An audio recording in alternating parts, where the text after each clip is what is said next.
Get it on the overlap. Big win in the Anzac appeal round. Zach Butters absolutely loves it. The coach, Josh Carr, big win for him and his football club. Port Adelaide come in underdogs. They get it done by 30 points over the Cats, who have belted them in recent times.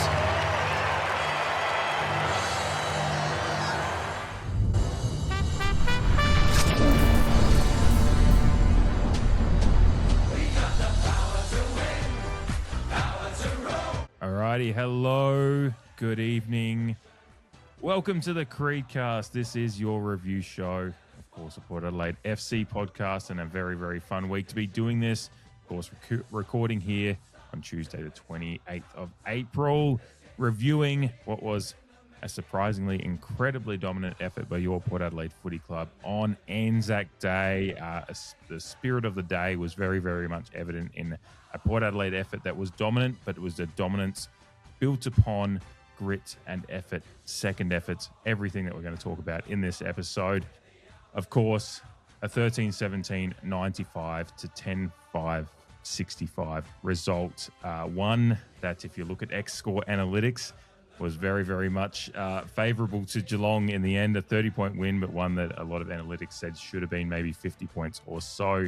And nevertheless, we get the 4 points, and we're all coming away very, very happy from the evening. Of course, Jason horne-francis, GF, gets the Peter Badco VC medal for an incredible performance from him, but he was ably supported by many, many others on the day. But he does win for best on ground for a 34 disposal effort. And, you know, we can argue about it. Well, I don't think we'll argue. We just might talk about it lovingly. But we can argue whether it's his best performance yet in Port Adelaide colours and indeed in the AFL.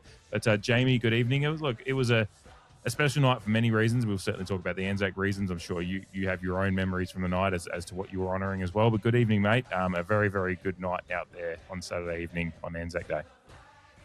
Good evening to you, and hello everyone else joining us, wherever you're joining us from across the globe.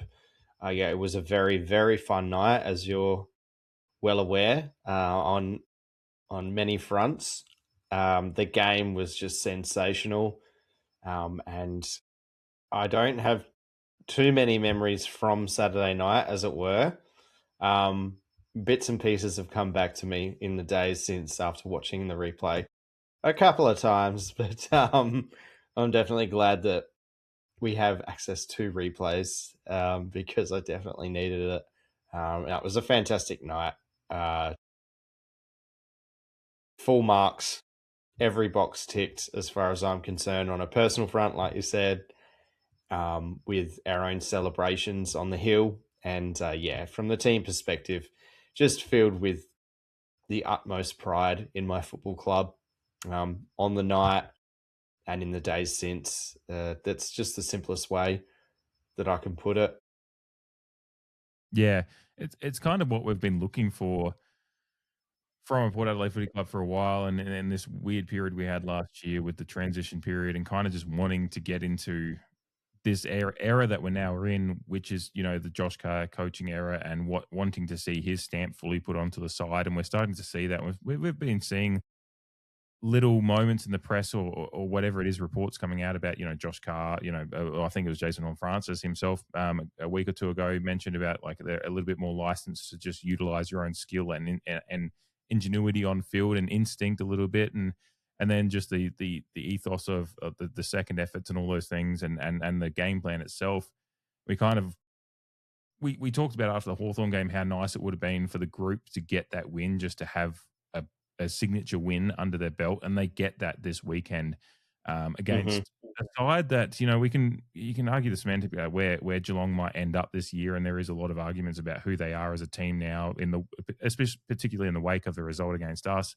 But going into this game, they were 4-2. They were last year's grand finalists. There's obviously been the Geelong team of the last 20 years.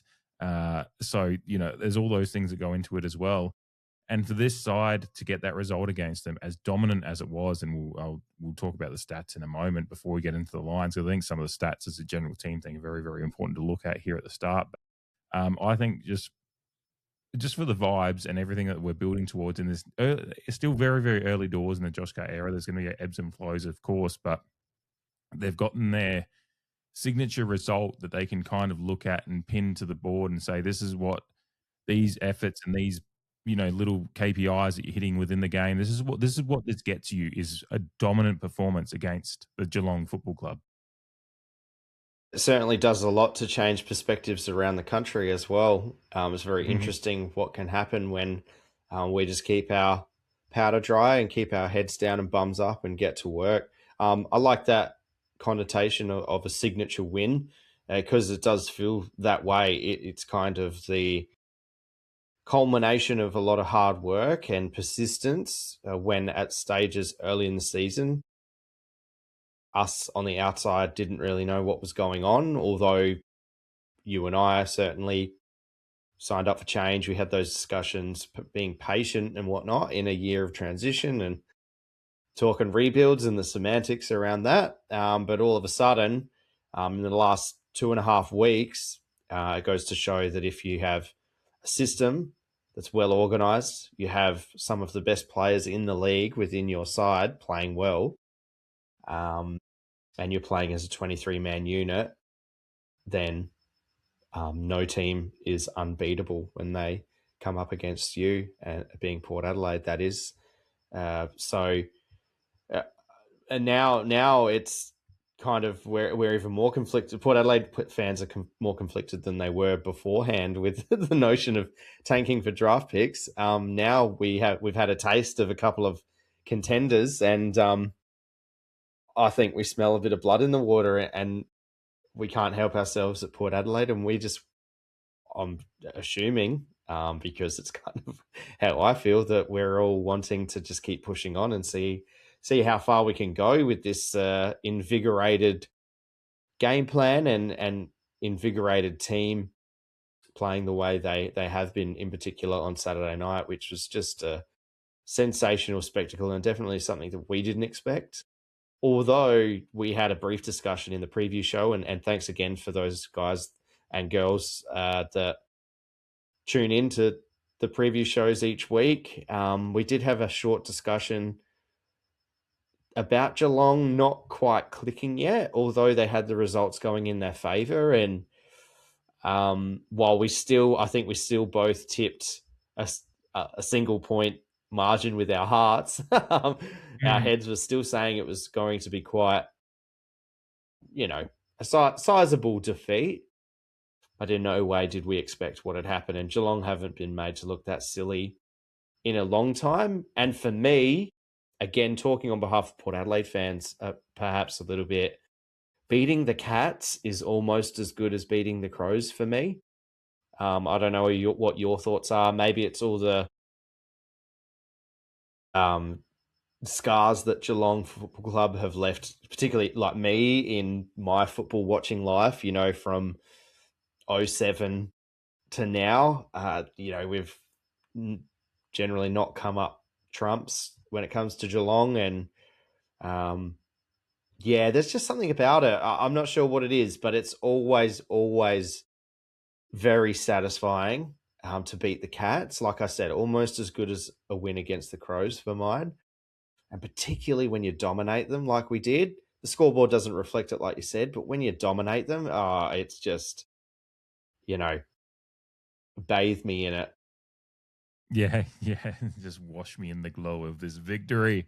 Yeah, I've heard a few people talk about that just in terms of Geelong, and it is funny because it is more of it's a competitive hate. It's like you hate them because they've been the benchmark for 20 years. I think in Jason Horne-Francis in his acceptance speech for the Peter Badco VC medal kind of said, you guys have been the benchmark. I think he actually mentioned just 20 years as a rough, and that is, back to 2007 to now is, 20 years more or less. So, they are a team that there's been obviously the PTSD that we still have from 2007 is a part of it, and then it's just since then it's been hard graft to get results against, and we have gotten results against, and we had that little 2020 and 2021 finals that were really, really good, but then of course we have a couple of years ago were really, really bad, and particularly the last couple of years as the Ken Hinkley era fell off, they were beating us by an average of 12, 13 goals, it felt like. So it was just not even competitive apart from that random result that we had down in Geelong, and a couple of ones in those years we were making finals. And And yeah, it is.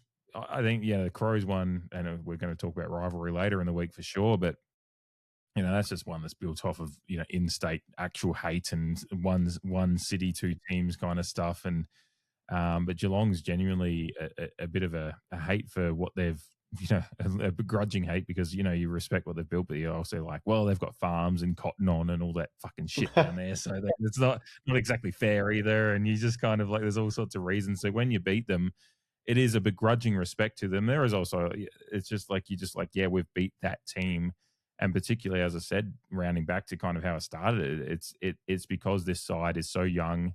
I mean, if you look at the average age and average games played between the sides is insane. We're looking at an average age of 24 years, 11 months for Port Adelaide versus their 27 years and 5 months, and games played 80.5 for us, 133.1. So just the age and experience between these sides.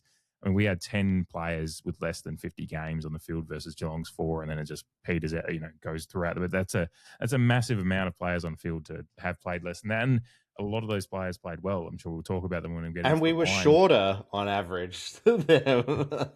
If we're going there, everything. Yeah,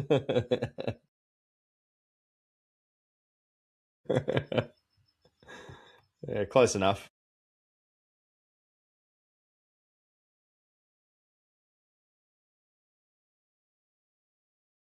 At this point, and Chris got masterclasses in coaching and all these things that people do, and then it's Josh Carr who's 7 games in and hasn't got a signature win yet going into the game. He now does. You even look at that in the game day coaching. Obviously, they do have blitzarves go down early, but cry me a fucking river. We've all had this happen in plenty of games before, and you deal with it as best as you can. And Josh Carr, and particularly just, I mean, a moment for Josh Carr's coaching just from the start.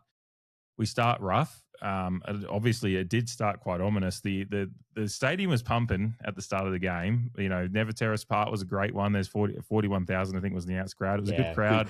Good energy. It was good energy in the gym. And then, they kicked two goals in 2 minutes, and there's kind of like a pin drop silence and frustration. It was, oh no, it's happening again.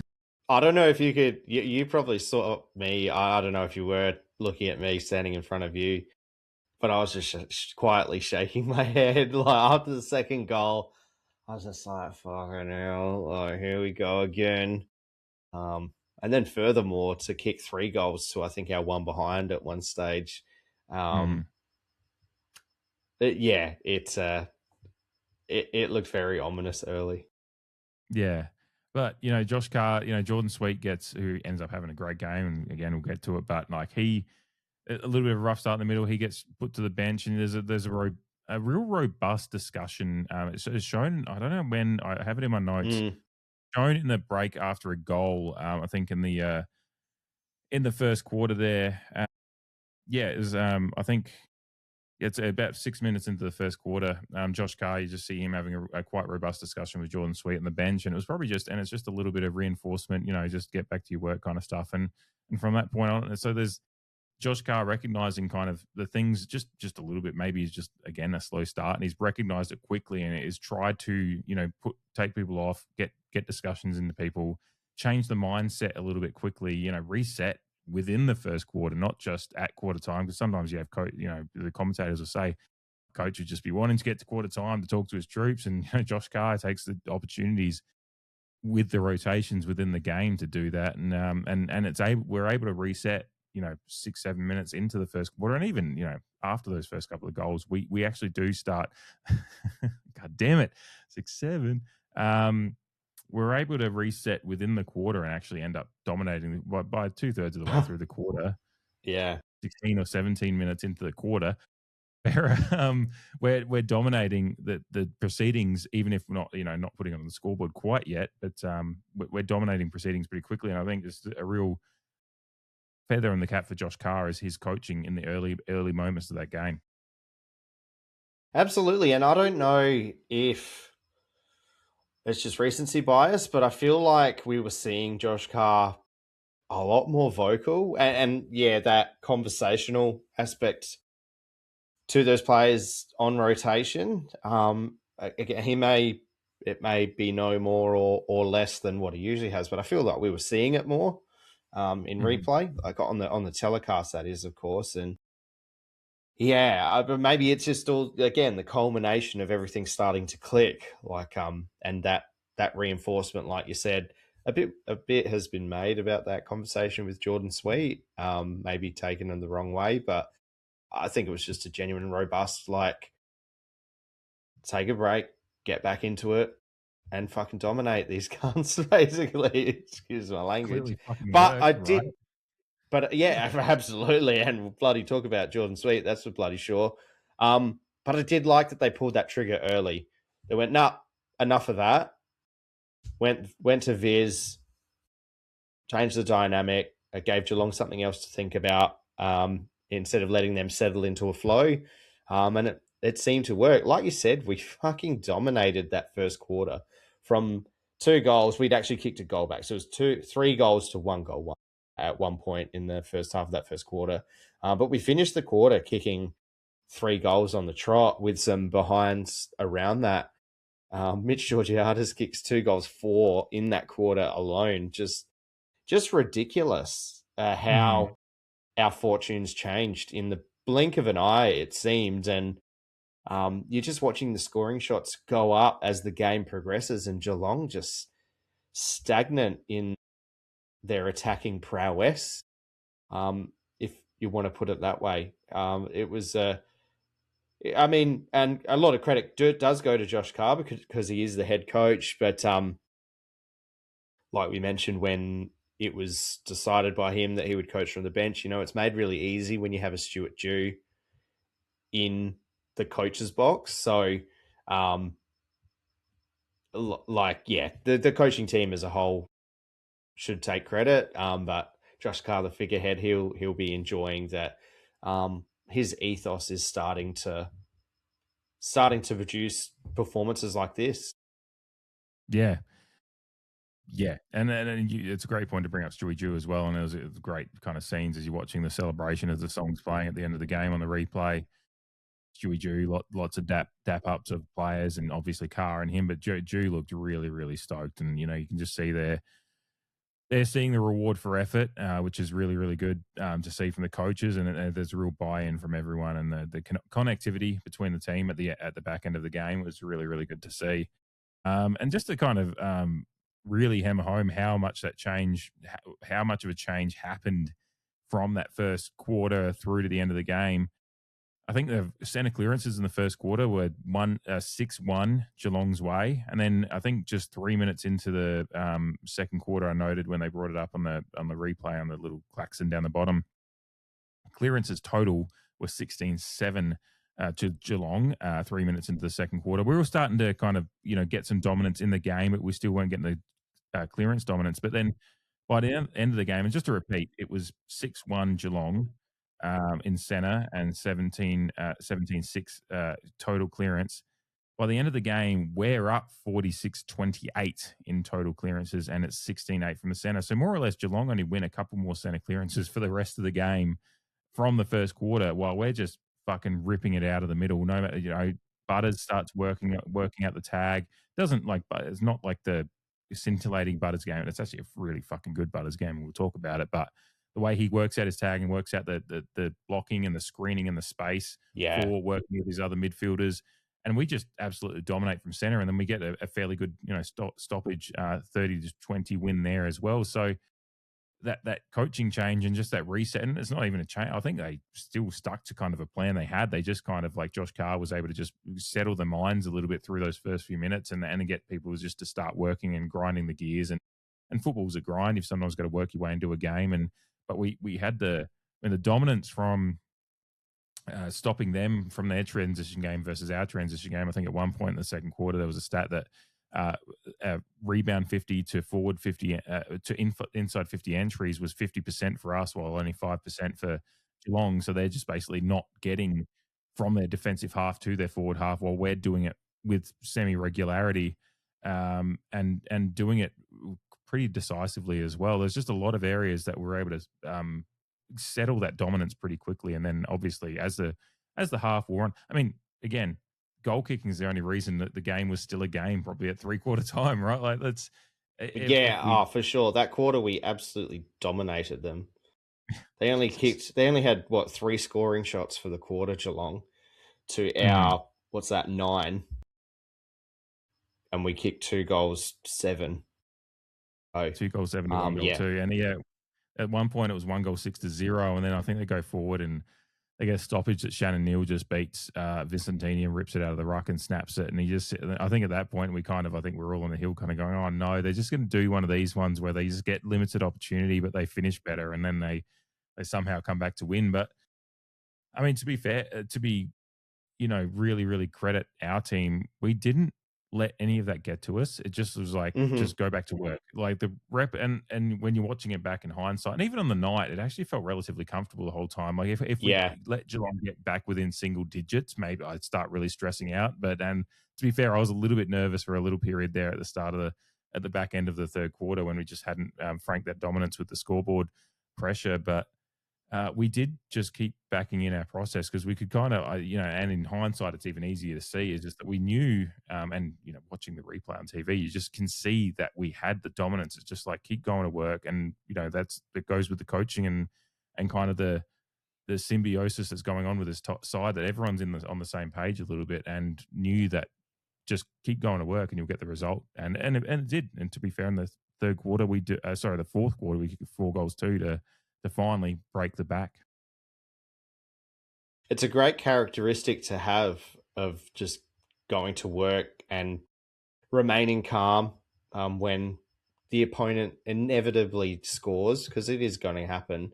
But yeah, I agree with you. Like it may have been the copious amounts of beer that I had consumed on the night, but yeah, there was a sense of calm. Like, some games you go to, and I guess the West Coast game is a good example. Like, you're just on edge and you're frustrated and nervous and you don't know what's going to happen. But yeah, we just had a sense of control. And like I said, you're watching the scoring shots go up, and while sure you would like to celebrate a lot more goals than what we kicked, you're looking at Geelong and you're like, geez, their accuracy is the only credit to them in reality, but their scoring shots overall are fuck all. Yeah, it was just so pleasing, and it was a real stereotypical all played well type of game. There were no passengers whatsoever in our side. Everyone had a moment, at least, and they took it. I haven't seen... I mean, we've seen Port Adelaide sides all played well type of game, but again, when you take into the fact that we had 10 players under 50 games and just the average age who you were playing against, like, we've had all played well games, but we've been much better matched up against the opponents that we've played. They've just been when we've been playing well, in terms of the time period and where our club's at. We've had the experienced team and we're playing another contender.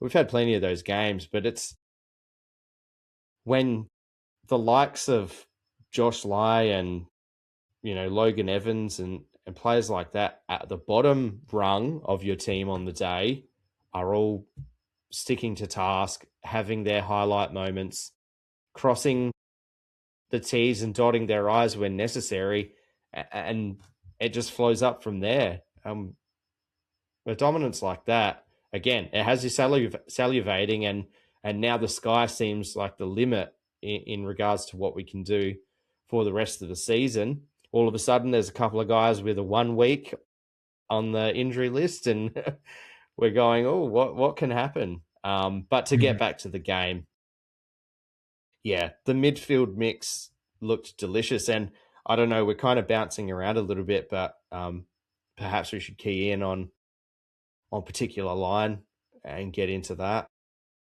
Yeah, and I think, well, you just mentioned the midfield, and there's no better place to start because I think we In the preview, we obviously talked about the fact that Butters is clearly going to cop a tag because that's what's worked well for Geelong, and Chris Scott loves a tag, and they've got Ocean Mullen, and they're going to do that. But what we talked about in the preview was it's going to be incumbent on a midfield group to make a Butters tag not as effective by simply working harder to make sure that the Butters tag isn't as effective. And we saw, Butters obviously has learnt a lot from that experience last year, and his work to kind of I think he gave away a free at one point. He was kind of holding Mullen back, which is kind of funny because fucking taggers do that shit all the time. But you see Butters protesting. I was like watching it on replay. I was like, well, you did hold his arm, but I can understand the frustration.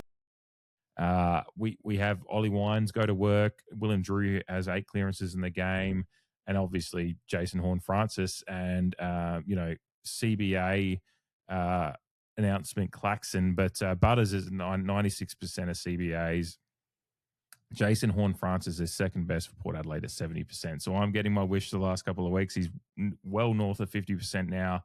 He's the second most CBAs on the ground for Port Adelaide, and of course, Ollie Wines at 63, Willem Drew at 56, and Vicentini has 52, and Jordan Sweet has 48. So they were 50-50 last week. They're still an incredible ruck performance from both of them in this game for different reasons. They're pretty much 50-50, and they have 50-50 split around the ground and all that stuff. Yeah, Butters and Horne-Francis are kind of the 1-2 punch at the CBA and around the ground as well. Their stoppage work was really, really good. They were kind of even around the ground, the stoppage, the way they worked off it. I think there was some great screens from Butters in just moments where he kind of put a block on Holmes or something like that, at a kind of just accepting that he was going to get the tag, and he would sacrifice his body to let Horne-Francis or even Wines would be able to get free to get the handball out and stuff like that. It was a really, really, and we've been talking about the mix. I think The we're mix. shouting it. Yes. And of course, we're going to talk about it again. Yeah. I mean, Josh Carr at this point is like a fucking mixologist in Ibiza. Like he's cooking. He's cooking. Alchemist. He's making gold at the moment. But just everyone. But yeah, you mentioned screening and stuff like that. Like it was that selfless nature from everyone had their moment where they benefited from a screen or putting on a screen for someone else. And I mean, they showed great vision of JHF or GF's goal in the fourth quarter, where I think it was Butters and it was also Christian Moraes at 2 different angles. I think Matthew Lloyd called it a staggered screen that just blocked off 2 avenues and allowed Jason Horne-Francis to go around and cash in with that goal. Great goal, great moment of the game, really asserting some dominance after a frustrating third quarter in terms of conversion. But yeah, you mentioned Ollie Wines. Like he's just covering the ground so well for someone who we all have in our minds as a thick boy, which he is. But he looks in absolute great nick. You mentioned Willem Drew's CBA percentage, so it makes it even more staggering at the amount of clearances that he got in the end. And I think he's benefiting from just being allowed to be a genuine mid. He, like we mentioned, I think in the preview, he still has his defensive accountability and characteristics, and he's never that high in meters gained. He's just doing the job inside. And I mentioned in a previous episode, I can't remember whether it was a review or a preview, but just the balance of inside and outside midfielders and why, in regards to comments that Kane Corns made about road blockers in your team, and he named Willem Drew as one of ours, it just goes to show that if you've got a good balance and your dynamic players like JHF and Zach Butters are just absolutely excelling. I mean, I don't think it's a prerequisite that they have to absolutely excel. But as long as they're in form, sticking to tasks and playing their role, there's room for both types. And again, I think I mentioned that if you've got too much of one type of midfielder, then you're probably going to get found out more often than not. And I think now we've really keyed in on what works well for us in the middle. Our clearance has improved steadily. We'd still like it to continue in that fashion, even though we absolutely dominated, which is refreshing to come away with. But we have a mix that seems to gel. They all know each other very, very well, very intimately. But then, even then, in a game like this, you're seeing little injections of a Christian Moraes, and Jace Burgoyne had a few clearances himself. And that's the benefit of when you get yourselves into good positions. That's when you can expose people. I think we were critical of Jace going in the first CBAs of that St Kilda match, and they had a plan for Naz, but it just seemed a bit too far-fetched, whereas this game we had the game won, or we had the game on our terms. We made sure that we got into the game in that regard with our guns performing. And then we complemented it with some of those second-string midfielders and the guys that we want to bring up. So as the years progress, we can transition people who, Ollie Wines isn't going to be here forever and whatnot. But talking about people not being here forever, isn't it funny how good form and all of a sudden could Zach Butters stay? Why would you want to leave a Jason Horne-Francis combo? Batman, are they the best Batman and Robin in the competition at the moment? Why would you want to leave that? Yeah, so again, it's very interesting what some wins could do. And it's one win. We played well against Hawthorn, but the caliber of win does frank it ever so, I feel. It does, yeah. And that is the main thing of it. It is funny you bringing up the Batman and Robin thing, and also the kind of the type of midfield mix that you have, because it is funny talking about the roadblocks and who you have in there and how you mix up your midfield, and it's been very interesting seeing a Gold Coast discussion this past week about can you be too talented as well. So it's just like this mix thing is just such an it's like, how do you figure this out? It's just sometimes you just stumble upon it, and we've obviously talked in glowing regard about our midfield prospects over the past couple of years, and then been disappointed by it. And then three of our main four midfielders are all like top first round draft picks, so it's like, yeah, too talented is one thing, but yeah, it's probably denigrating us in regards to Gold Coast. And it is also worth remembering that likes of Connor Rosie out of this game, we've got multiple top 10 draft picks that weren't in this game in our side. So it is worth remembering that when you talk about Geelong's outs as well. It is interesting. Obviously, we went into this game. Actually, we'll leave that to the defensive line because that's an out there. But you mentioned the Drew. I like the mix of, Drew had the 8 clearances. 6 of them were from stoppage. So he kind of did a lot of work around there. He did have a couple of center clearances as well. But then he kind of let guys go to work in their areas, and Jason Horne-Francis getting to work and getting the 7 center clearances in what was just a real kind of, put your name up in lights. This is what I can do performance with Jason Horne-Francis and his work out of the middle, just his relentlessness, and it goes to show it's for the midfielders and everyone else, but the second efforts at the center clearance and just around the stop, just to stop Geelong getting a run, any sort of rhythm in the game, was just, there was a relentlessness to it. Ollie Wines got called for kicking in danger at one point, which just doesn't seem like it gets called that often, which I think it was there. To be fair, it was there, but it was actually, has nothing to do with the free kick. It's just more the fact that there was this relentless nature that to get the ball forward. To try and move, keep the ball alive. Yeah. And I really, really appreciate that, because that's sometimes something that's been missing, is a tentativeness around the ball, and even just the handball chains. Again, I lamented last year, and I'd be interested to see if this is something you've noticed as well. Last year, we talked time and time again about how we handball ourselves into pressure, and it's not like we don't do the hospital handball occasionally, but we'd handball in a 3-person triangle and actually go nowhere and just invite pressure, and then the pressure would come around us, because we've actually just handballed between ourselves in a Spider-Man pointing at each other situation, and not gone anywhere. Whereas every handball in this game felt like it was an intent. It was 10 meters forward over someone's head. Sometimes that we'd miss a handball and end up in a stoppage anyway, but it was a stoppage forward of where the last handball happened rather than the triangle that somehow end up in a stoppage 5 meters back from where you started. And you just be like, what was the point of any of this?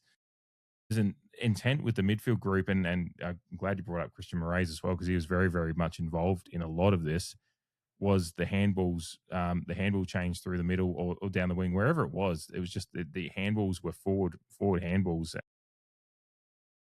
That change in philosophy is really, really refreshing, and is part of the reason Geelong were on their heels the entire game. And the kicks were obviously good as well.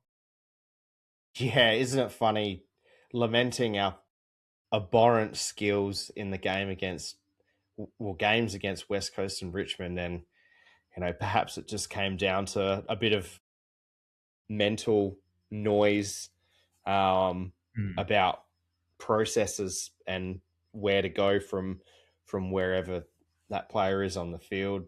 And yeah, the refreshing. Could do that word to death, because we spoke last week about just playing smart football, and it just seems that there's a cohesion to the three lines and the transition. And we're talking about midfield, so it's mid to forward. But yeah, it's just that push and pull of control versus chaos or surge. And like you said, handballing just enough to then release with a kick to relieve pressure more often than not. And keeping Geelong on their heels is perfect, because they looked shell-shocked at times. And then on the flip side, when they did get the ball back, we worked so hard to cut off all their avenues, which is another credit to the midfield and something that we have been hypercritical of in recent years. It's just like our defense is getting sold out because we're not applying enough pressure, and perhaps we weren't being smart enough, and we weren't cutting off enough. We clearly weren't cutting off enough avenues. But does that come down to game plan? Maybe. I'm enough on a podcast, but there's definite change, and it's becoming palpable. That change, we can see it, like lowering our eyes to spot up many contributors in our forward line, which is a topic that we've spoken about now for at least 3 or 4 weeks. Refreshing tick. Let's keep wearing that to death, because I'd love to be refreshed for the rest of the year in regards to how Port Adelaide fare and how they play football.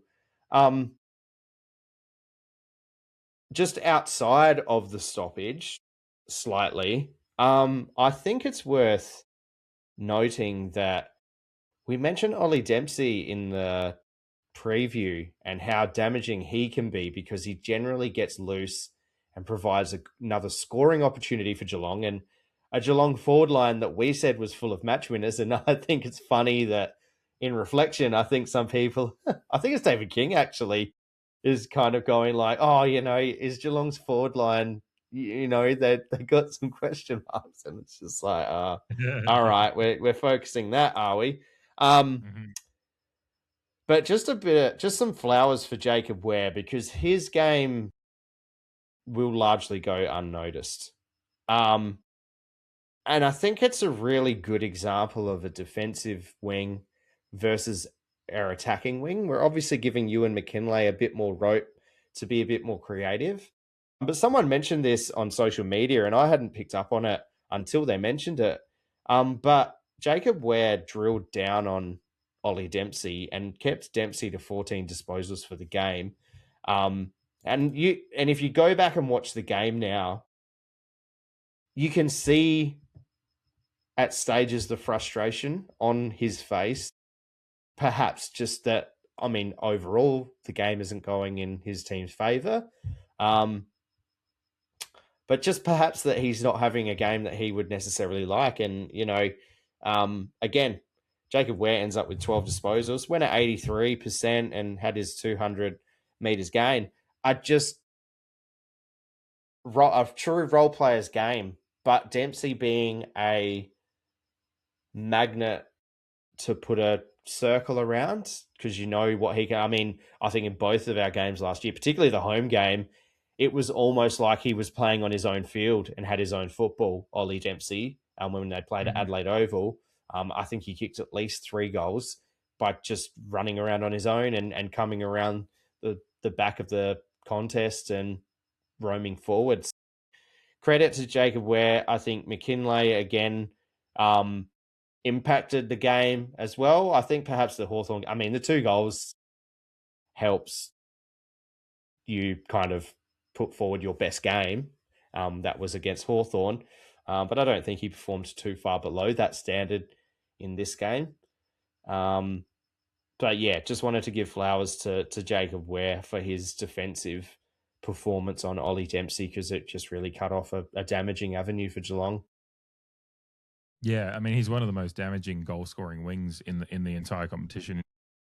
I just wanted to look it up because I knew he had a massive year of goal scoring, and Ollie Dempsey kicks 35 goals 20 last year, and he certainly kicked a few against us, just getting free reign, running down the wing, bouncing, running into goal, that kind of stuff. And you just didn't see, there was no hope of that. You know, he had his 14 disposal. I think he went at 100% disposal efficiency. He did, Dempsey, yeah. It's again, disposal efficiency and disposals is all dependent on actual eye test of what they did, and he just wasn't nearly as damaging as he's been against us in the past. And even this year, he's 8 goals 4. Like, he's kicking goals, a goal a game, and more or less this year, and he didn't kick one against us. So and didn't have a shot close to doing it. So yeah, it's a really good point to bring up about Ware. I think he dropped the mark at one point that he kind of took his eye. He was already looking for the next pass, and but as far as his job on the day to kind of just cut the run of Ollie Dempsey, and by and large, you know, speaks to the team ethos of cutting off space. And the flip side of that is when you're watching the game on replay, and it's a really good, you know, for those out there listening to the pod and enjoying the pod, thank you. A really good, if you have avenues to watch the replay, and to be fair, they're available for free on AFL website, if nothing else. So there's a way to watch a replay if you want. It's really interesting to watch when we're coming out of the back line. Watch our players spread for space, like even coming out of the center of the corridor, spreading out to the edge of the center square, calling for the ball, just running for space and running to create option is something we kind of like, you know, at times last year, just like, why is no one moving? Why isn't there no pass and move to our game? Yeah. And it's where some of that youthful exuberance, maybe that energy from a new era has come from, and just the ethos of the game plan is to create opportunity. Noted in on the night, probably when the final siren went. I don't know what you already mentioned, maybe not remembering much at that point, but I noted on the night because I drove home, so I had a couple of mid strengths and then went to the zero alcohol beers midway through the game. I noted at the end that there was a few players that just, as soon as the final siren went, there was Zach Butters did his like fucking double. He did, yeah. Like, he's pumped. Yeah. Fuck these cunts. But there was a few players that just went down to hands and knees and looked knackered. And I looked at that and went, that's what I want. I don't want players kind of just, you know, at the end of a game, win or lose, just kind of wandering around like, oh, well, that's over. A lot of guys looked absolutely fucked. But that was because they'd worked hard and they got the results they wanted for it. So, and that comes from all of that spreading out and providing option, harder running, and ultimately it worked out to a game that, you know, we just dominated. And that's I think that's what's so great about this in particular. This is, you know, we'll get into the other lines in a sec, but just a lot of the areas you kind of talk about in the main categories as a midfield dominance dependent, and you know, that effort is franked with an effort that we get 404 disposals versus their 332 at 75% efficiency versus their 72%. So we did this exercise in the flip side against North Melbourne, where we had only 287 disposals, I think, versus I think they had 70 odd more than us in round one, and they went at 79% disposal efficiency or something in that range, and we went in the low 70s. So we had a game against North Melbourne where we had far less of the ball, disposed of it worse. Whereas in this game, we have over 400 disposals and dispose of it at 3/4 efficiency. It's also a game that we had the turnover numbers are really, really good. And actually, I'll talk about turnover numbers and a hole in the competition in a moment. But we had 56 turnovers versus their 65. And that again speaks to what we were doing in spreading for space and creating options to get good disposals and able to move up the field whilst also just being able to turn them over because they just couldn't get. I mean, the forward half intercepts were 19-1 or something like that. I think at some point in the second half they talked about it's just insane numbers as to what we could do versus what they were doing. And it's interesting.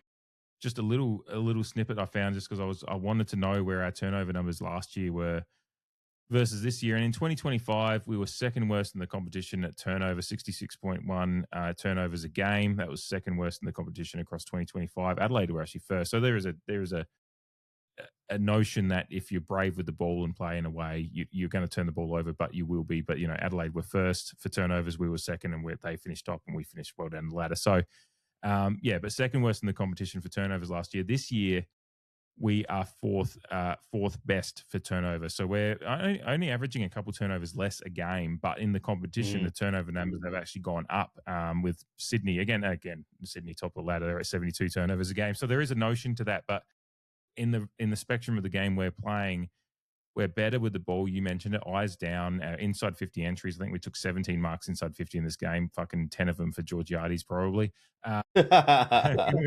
Durden's popping up with some. There's Jason Horne-Francis getting some.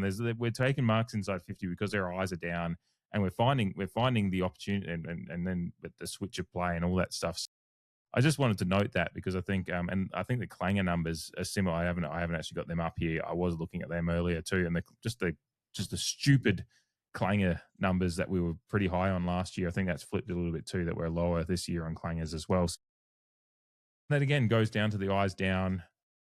Getting more of the ball, possessing the ball, but also being smart with it is really, really important. That midfield performance in this game really is a highlight to the early era of what Josh Carr is trying to do. And I mean, we lamented on many, many occasions the amount of turnover, but just crucial turnovers in some really painful spots on the ground last year. And it's no surprise why when you bring that number down, your system can go to work. And perhaps it's, chicken or egg in that regard as to why those numbers are down. I do note that we're number one without the footy in the competition as well, which also plays into perhaps system, midfield pressure, helping the defense too. It's a bit of a defensive connotation, how you are without the ball, of course. But you can't help but think that a bigger accountability from the midfield contributes to that. And it's a nice thing to say, number one without the footy in the league. But just to clarify that, I don't have the exact metrics, but it's a culmination of scores, opposition scores, and scores from turnover and stuff like that, all kind of married into one. Wheelo ratings, again, to give him a plug, lays it out perfectly. Liking some of these numbers for sure. Yeah. Willow ratings, and has interestingly been popping up on the social media, and a few Port fans are cottoning onto it that we're in the premiership window metric for a transition defense and all that stuff. So, I mean, a couple of numbers here. We kicked 4 goals 7 from stoppage to their 5 goals straight 30. So, on the line, as far as score goes, it's only 31-30. But when you look at scoring shots, that's 11 scoring shots to 5, and we just didn't quite convert from stoppage in that area. But we did get the scoring shots by and large. Those got that scoring shot. If we actually flip that even for 7-4 or something like that, it's already some dominance there. But again, to those turnover numbers, we kicked 9 goals 10 64 to their 5 35. 19 scoring shots to 10 from turnover. So just able to move the ball quickly after turnover as well as stoppage. Just both areas getting a lot of joy from those areas. Just by and large, just an incredible midfield performance. And just by the way, Wheeler ratings as well. Again, 36 shots total for the game to 19. Obviously, that's scoring shots was 30 to 15, but then because they obviously count the shots out in the falls and whatnot, 36 shots against Geelong to 19 is I just don't think, I was going to see that kind of number unless it was 5 years down the track and Geelong had finally fallen to bits or something like that. And it wasn't, you're just not expecting that this year, that kind of dominance. And again, the expected score was far higher. It should have been a 50-point odd win. So, just some incredible dominance. That is all comes from, again, a midfield performance that saw us go at 46 clearances to 28 and the 16-8 centre clearance. And because our team is such a, we've gotten very, very good at holding the ball in the forward half, and it's a good time to transition to maybe talking about the forward line. But that comes from, when you can get centre clearance dominance and then stoppage as well around the ground. But centre clearance dominance is a great way to just start with some front half dominance. And forward line, we can start with the enigma, but the beautiful enigma that is Mitch Georgiades. 10 scoring shots in this game, 4 goals, 6. Did nothing to take away from his the Ken Hinkley mantra that he makes the hard look easy and the easy look hard. But ultimately, he was a match winner in this game because the fact that he just was unable to be stopped and kicks 30 points of our winning. He essentially kicks the winning margin on his own just through some points as well. Oh, he definitely took that miss against Hawthorn personally because he was a man on a mission all night against Geelong, and he gave Jack Henry an absolute bath. Again, the caveats are there, which seem to be given to Geelong quite plentifully. But obviously with De Koning dropping out pre-game and Blixarves going down within the game. Just a mention on De Koning, he was managed. That's what not to be like Geelong doing the fucking. It officially on the sheet it says Sam De Koning late out managed. Isn't that a planned like what are we doing here? That's very interesting. So yeah, you can't really use it as an out. But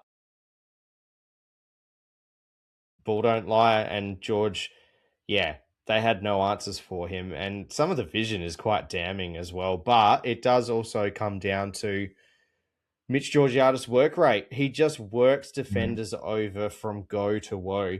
And haven't really checked out his time on ground percentage of 93%. So he's not really getting that much of a rest either. 19 disposals from the great man. It's just an all-round sensational game. Had the chance to be a generational Mitch Georgiades game, but left a bit wanting, of course. But you got to laud the effort on the night because to have 10 scoring shots, your team is obviously doing a lot right, but as a forward to present that often is just phenomenal. And he deserves the big,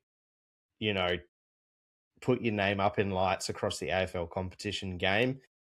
It will come, I'm sure. But yeah, it's just not working out for him in a conversion sense. But the amount of opportunities that he provides for himself in a forward line that is contributing a lot more evenly than last year in particular, it's just an absolute wonder and a joy to watch in full flight. Just sticking to what he does best, and we're not getting a lot of those highlight moments, the big speckies or anything that we got when he was younger. He's just working harder than anyone else in that vicinity. And it's paying off in way of shots on goal. Yeah, he's able to be the lead up forward now. Like he's not, you've mentioned a couple of times when Dixon retired, whatever Dixon wants to say about it, which is, fair enough as well. Like he has his opinions, but Georgiades said he wanted to be the man, and his role has been able to shift to being the lead up forward because often he's the second forward. We're seeing Whitlock do a lot more of the flying into pack stuff now because he's the second forward, and Whitlock didn't have too much joy on the night. Well, he actually presented very well and had a few good moments. He just didn't get the goals to reward him his effort, but he actually played pretty well. You talk about shots on goal. He had about 3 that just didn't make the distance, and because he kicked them straight up in the bloody air. He actually got his hand on the ball in the forward 50 enough times to kick a couple at least.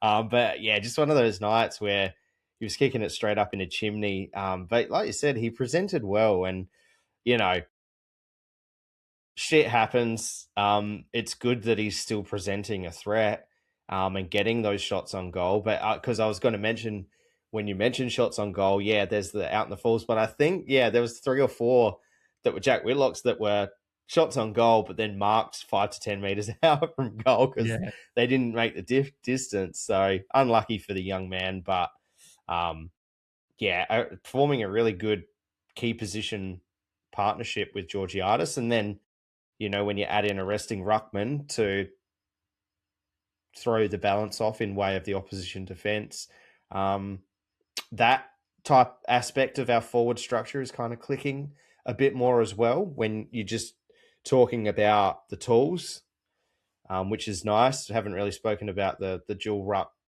setup further than that first 2 minutes, but they definitely deserve their flowers, because that's now a couple of weeks where it's really paid off for us, and Jordan Sweet's getting shots on goal, which is amazing. Yeah. He's Sweet's some better conversion away from having 4 or 5 goals in the last 2 weeks. Basically, he's getting his shots on goal, and obviously had a beautiful one in this game. And there was at that moment that the Sweet checkside goal was the assist inside 50 kick to set him up for that was Vincentini, as Vincentini, yeah. But anyway, it was ruck to ruck, and I was a cock a hoop on the hill. I was bouncing around like I think all of you guys were probably just hearing me going, "That was ruck to ruck." It was ruck to ruck. It was just like, it was great to see like ruck hit up ruck in the forward pocket, and then the ruck hit a fucking check side. It was just like, what is this beautiful twilight zone that I have entered in this moment? And I think they hit each other up a few times in general play as well. It was good to see. They had their kicking boots on. Yeah. I mean, and that's the thing, is like that they were. I mean, Jordan Sweet had a couple of stoppage clearances in either on the forward flank or inside 50 as well. Like they were playing, again, you have talked about in previous weeks, Jordan Sweet having a midfielder's mindset, and he had a bit of that in what he was doing in that front half. Absolutely. Yeah. And I mean, it's a great point to bring up. Like, the part of our forward structure in the last couple of weeks has been the fact that we've had 2 rucks in the game, and that has been part of the forward structure. Is one of them's resting down there, or they're both both of them were in the forward, because of the front half dominance we had in the time we were spending in the front half. Both of them were kind of just down there a lot. The only thing stopping Vincentini on having shots on goal was just a case of cinder block hands. I think it was Chad Corns mentioned on SENSA that if he can start taking those contested or semi-contested marks, that he'll take his game to another level, because he's clearly imposing himself in that rotation. It was just, they hit the hands and dropped a bit of the Billy Frampton circa 2019 for Port Adelaide, who has rectified that in another team's black and white strip. So, there's hope for Dante. But it's now a question of, do we go away from that? Because it's working so well and providing a threat to other teams who aren't equipped to deal with it. It's interesting, because we've seen, this matchup and last week, it's a little bit of midfield chat for a minute again, but this last week was obviously against 2 very dominant rucks, and then they had to sacrifice a little bit and ultimately helped us almost win that game. But then this week was, we're fucking going to dominate, obviously even more so with Blitzoffs going out. It was Mitch Edwards who really, really struggled, and we dominated hit outs and 53 to 23, and then they're obviously able to have some free reign to go forward and do their work down there as well. So it was real blood in the water type, particularly from Sweet, who's the more senior. You could see he kind of smelt blood in the water coming up against a lesser ruckman in terms of experience. I think Edwards has had a pretty good start to the year, in actual fact, considering his lack of experience. But Sweetie was like one of your favourites in Jaws. Just took him to task. Almost kicked a grab it out the ruck goal as well, but it was a bit more off balance than we've seen the 2 times that he's done it this year. Yeah. I think they might have brought it up in commentary in this game, or could be thinking back to the Hawthorn game, but there's been I don't have the stat on hand, so I'm just kind of paraphrasing in a general term. So I don't know what number he is in the competition, but Jordan Sweet is one of the top 5 ruckmen in the competition, or possibly top 3 at taking it out of the ruck. Like he muscles a guy off and just has the hand to eye to do it and get snaps on goal, or obviously just kick it forward depending on where he is on the field. But yeah, it's a part of his game that he's clearly worked on, and possibly just with the way the ruck rules work now, he's taken that as a way of particularly around stoppage. Yeah. The fact that you listen, can't get pinged holding the ball for taking it out the ruck, which is an interesting Mhm. adjudication, it is just a kind of like, well, why not try it? Like particularly forward in the forward 50. I think he still is around the ground, but particularly forward 50, when you can get a cheap shot on goal and buy a goal doing it that way, you're probably derelict in your duties if you don't try it. Yeah, I mean, he's kicked a couple of beauties exactly that way this year already. So, yeah, you've got to do it. And I think that's a great part of Sweet's game. And again, great extra wrinkle to add into our forward line when we've already, playing with 2 very good forwards in Georgiades and Whitlock as the tools. And obviously we've had the other guys go out, like Lord's out for the year, Lukosius is out for the time being. So being able to experiment with this dual ruck setup has actually provided us 2 of our best performances of the year, which is very, very, a lot of things have gone into that around the ground, but the dual ruck setup has been very, very much a plus point to it. A note on the small forwards, there's been a lot of shout out to Trav Wakeling. There's been a lot of Corey Durden love on the socials. Certainly I put up something today on the Creed socials, and thank you for everyone getting around that. But yeah, I mean, Corey Durden gets his 2 goals again, and he almost had a third fucking incredible one with that one that just flicked off the post. Which we were at we were cock a hoop. Yeah. Then pretty quickly, you could see on the screen that Durden's kind of high fiving guys, but the look in his face is giving it away right away. And then watching it at home on the replay, I was like, yeah, it's clear. Like they're like, oh, we can see on the arc, there's a spike on the arc, and you can fucking see it on the actual raw vision that it's gone that way. So, like it was pretty obvious, but very, very close to a very special goal because it was just some crafty work to break off his defender. Just relentless. He does that a lot.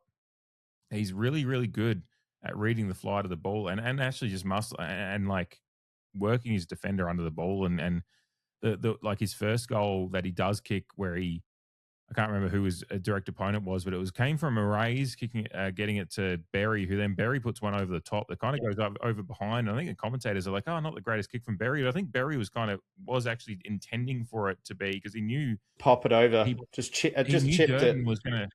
Yeah, because he knew Durden, whether he's hoping Durden was going to mark it still, maybe, but he knew Durden was going to bring his defender forward to then break off the back. So he's like popping it over, and obviously Durden just runs onto it and kicks it instead. But some great small forward craft in this game as well. Obviously, Durden returning the favour somewhat to Murray's later in the game, and in the clip that I put up on the socials today, just incredible drawing of defenders to bring them in, and then creating the teamwork, the space for Murray's. Yeah, just there's that too. And Joe Berry, I think, had a quietly great game. I put up on the socials yesterday. He had the number one pressure acts and equal number 1 tackles for the team. So he's kind of doing a lot and had the 12 disposals. He's a good Joe.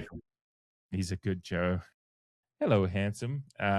Yeah. Just obviously Mitch Georgiades has taken a lot of limelight with that performance, but horne-francis pops up with a stoppage goal in the forward line as well, which is against the type for a lot of his.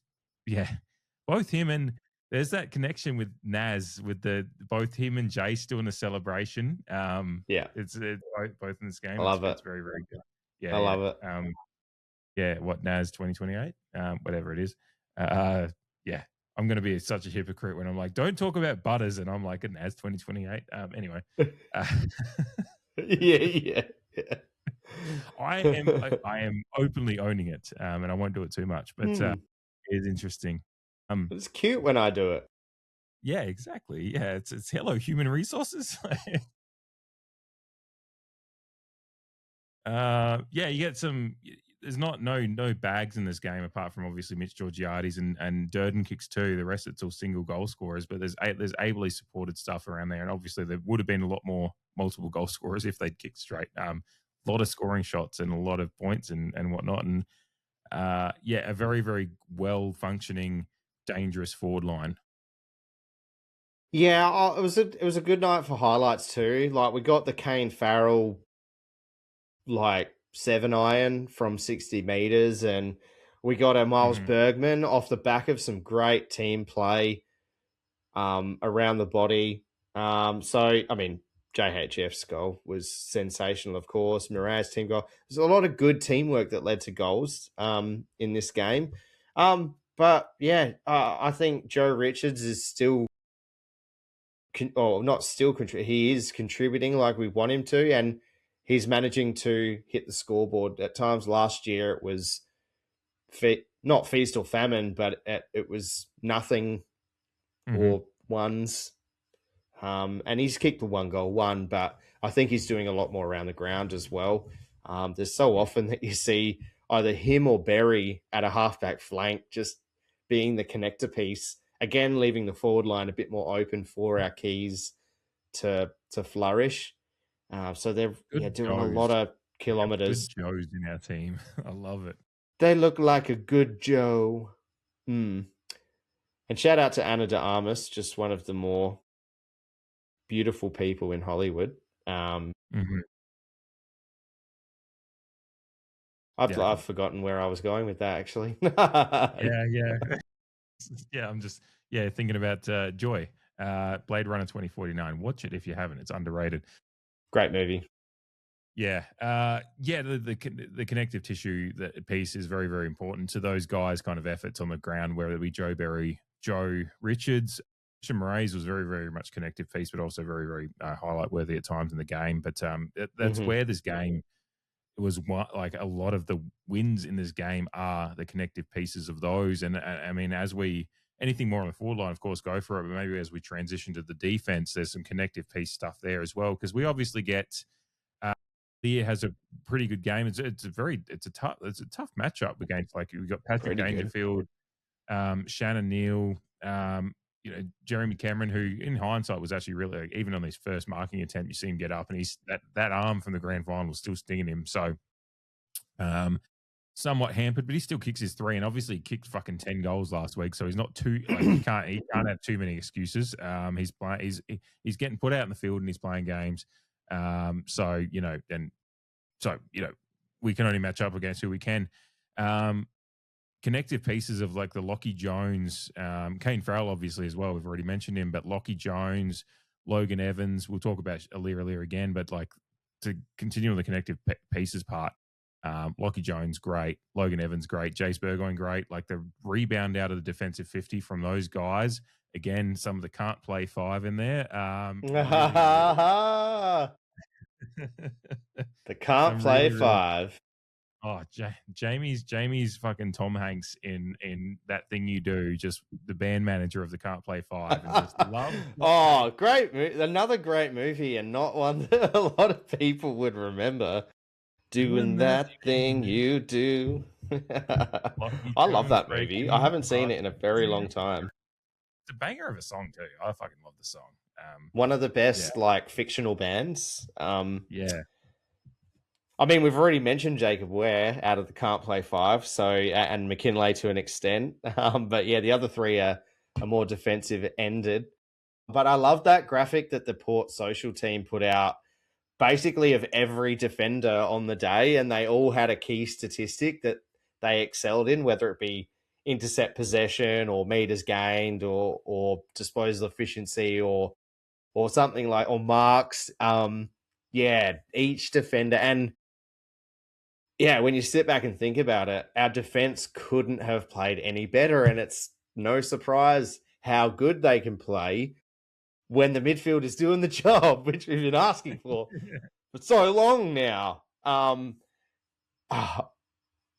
Where do you start? Like, I think Alir is one of the most underrated key defenders in the AFL this year.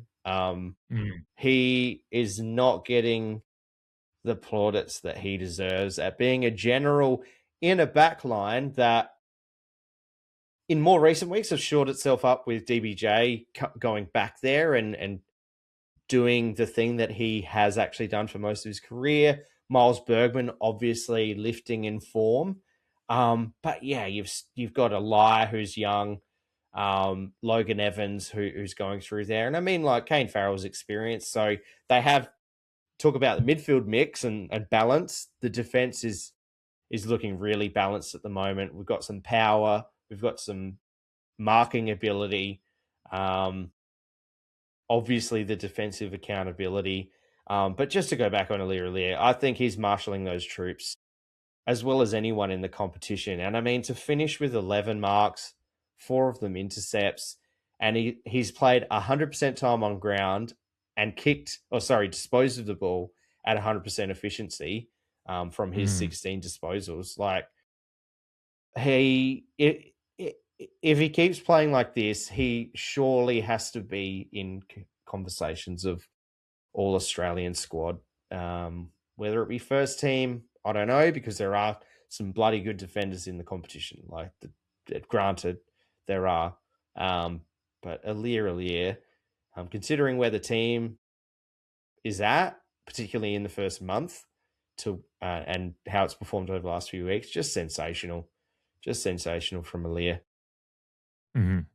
Yeah, no, he was sensational. But again, with the support of a midfield that's not creating the pressure on the defense to kind of be on their heels, trying to hold back the tide, they're able to actually get full. Like Lockie Jones in particular, the amount of times he was able to actually break forward of the player that he's defending on. Yeah, you did that on the hill at one point. I was watching you out of the corner of my eye, and I think you were just like in your own.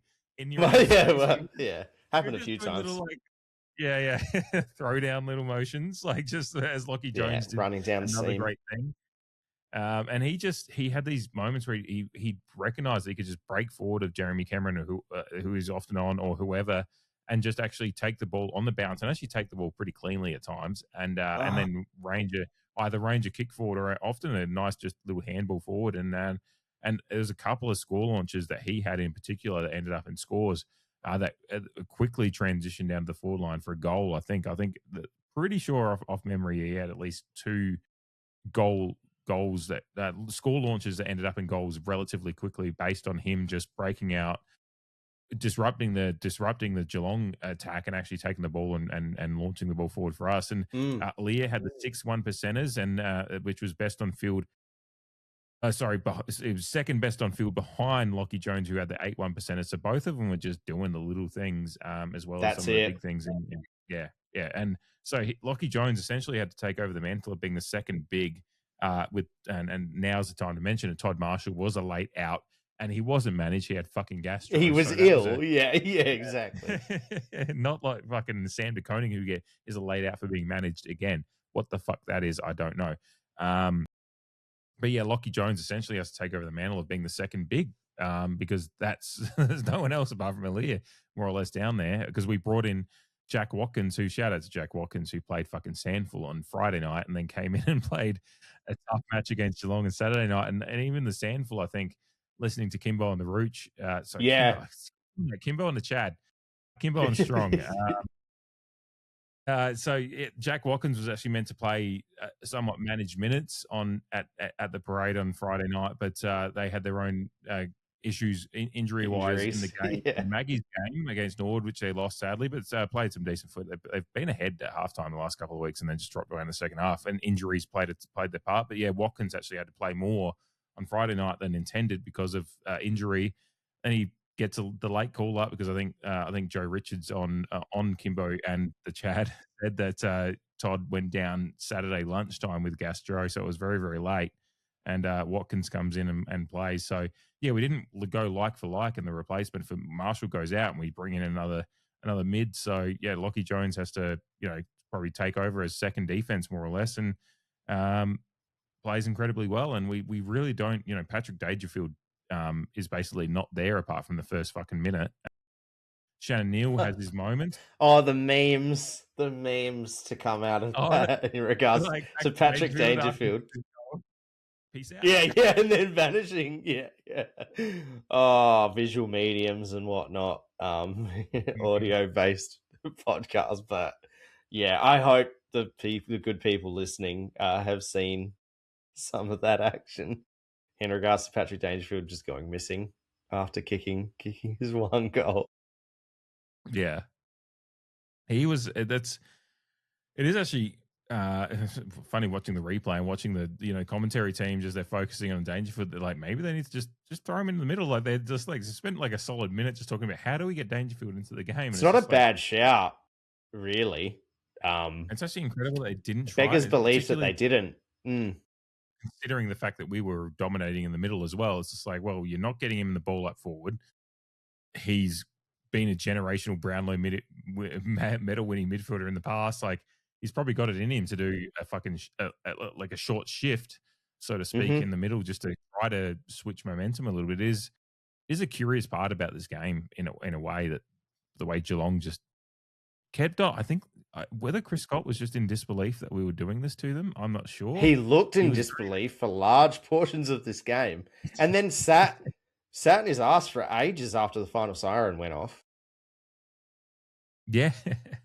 I think we genuinely shocked him with what we did versus the inability of his team that he's so used to probably responding in moments to actually respond at all. No one could respond. Like they had they had guys end up on the stat sheet with, I think Bailey Smith was their top ball winner with 30. But you don't see it on the field, do you? Like you look at what, Zach Butters has 30. He's tagged, but you see the impact of Butters on the game more than you see anything that Bailey Smith did. It's just like it's a curious nature of the way Geelong played. Sorry, it's a flip from talking about our defense for a second, but there is a very, very curious nature to what they did. But I think that's credit to us for disrupting them that much that they kind of, it's a morbid way to talk about it on Anzac Day and memorializing the sacrifice of troops in the past and present. But they looked shell shocked in the game. Yeah, I agree. And not to take anything away from our side because we did that to them. But yeah, in regards to Bailey Smith and Atkins was another one who featured for them. It was just clearly too much was left to too few in their regard. And we cut off their supply, which again, apart from a short burst at the start of the game, but they were largely ineffectual when it was a line that we, I think, discussed quite a bit late last week in regards to what they can. And I mean, like you said, Jeremy Cameron has just come off a 10-goal bag coming into this game, and they won by 7. I think I read in retrospect a Who Wins and Why article from the SEN app, and whoever wrote the Geelong Port one had Geelong winning by like 56 points or something like that. And largely down to their firepower, which now is being history is being rewritten a little bit by certain members of the media to say that they're not that good or they've got a lot of question marks. But the defensive integrity of our unit, speaking of playing like a unit, and Lockie Jones, whatever they're doing with his hamstrings, just keep doing it. Just keep him pristine, okay? Because we're seeing the power, we're seeing the grunt, and with the confidence and the consistency, we're seeing the ball handling and we're seeing disposal efficiency. We're seeing marks. He's turning 5 out of 6 good balls. He's close to bowling maidens in his spell. This was akin to a maiden, I reckon, this game. Like you said, leading in 1%ers? 8 of them. 8 1%. Oh, and you've just reminded me of another stat which harkens back to some 2025 chat. He was in 3 contested defensive 1-on-1s and he won all 3 of them. And it is a more minuscule stat in terms of numbers because you'll only generally see your 1s and 2s at most on a sheet. Port Adelaide fans will remember that Lachie Jones, by percentages, was one of the best contested defensive 1-on-1 players in the league last year. So to go on top of your listing of his key stats, I saw that one earlier and it just typified his game as well. I think he got caught out of position for, was it one of Jeremy Cameron's marks and goals? But in terms of being in a tussle, when the midfield was not on top, in the brief moment it wasn't, it was when he got caught out of position. I think. Surprise! I actually think that came from we cleared it out and then it came straight back in. So we're kind of like probably starting to move and then it comes straight back in. And if I'm remembering correctly, but I mean, yeah, again, to the point of just some of the players, it's sometimes maligned. I mean, the top intercept possessions on the day was Josh Lye had 8, was number 1 for the team in intercept possessions. Lachie Jones was second with 7. Aaliyah was 6, and then you have Darcy Byrne-Jones, Kane Farrell, and Jace Burgoyne all have 5 intercept possessions as well. So you've got a lot of guys that have been maligned at times, or obviously Josh Lye as well maligned last week by some.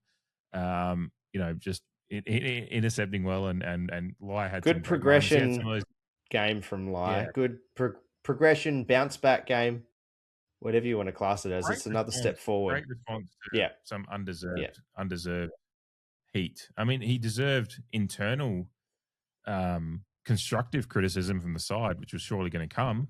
But the external stuff was a little bit over the top for a game that didn't really warrant that.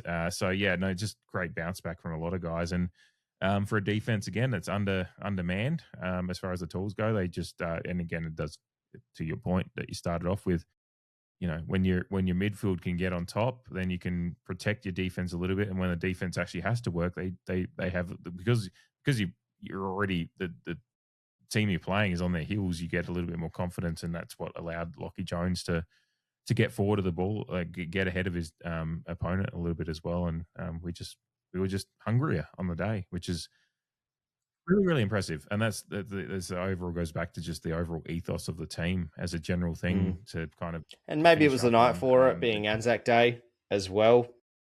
Like, it's a very important occasion for our club, like we mentioned, and like has been spoken about a lot leading up to the round.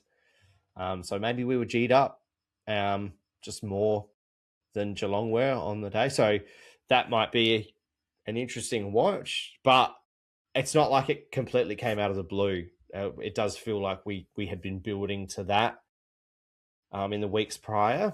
So I desperately hope it's not a flash in the pan. I have some sort of confidence that it's not. But maybe it's that 5% that you need on the day. It looked like we were performing at much more than 5% more than Geelong were, but yeah, just everything coming together. A perfect storm. Yeah. And you're right to mention the occasion. We should just touch on it briefly.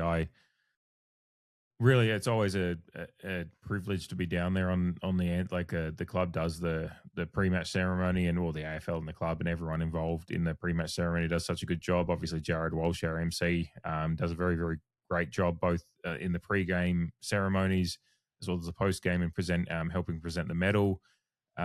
It's such an eerie and beautiful moment when the silence comes at the start of the game.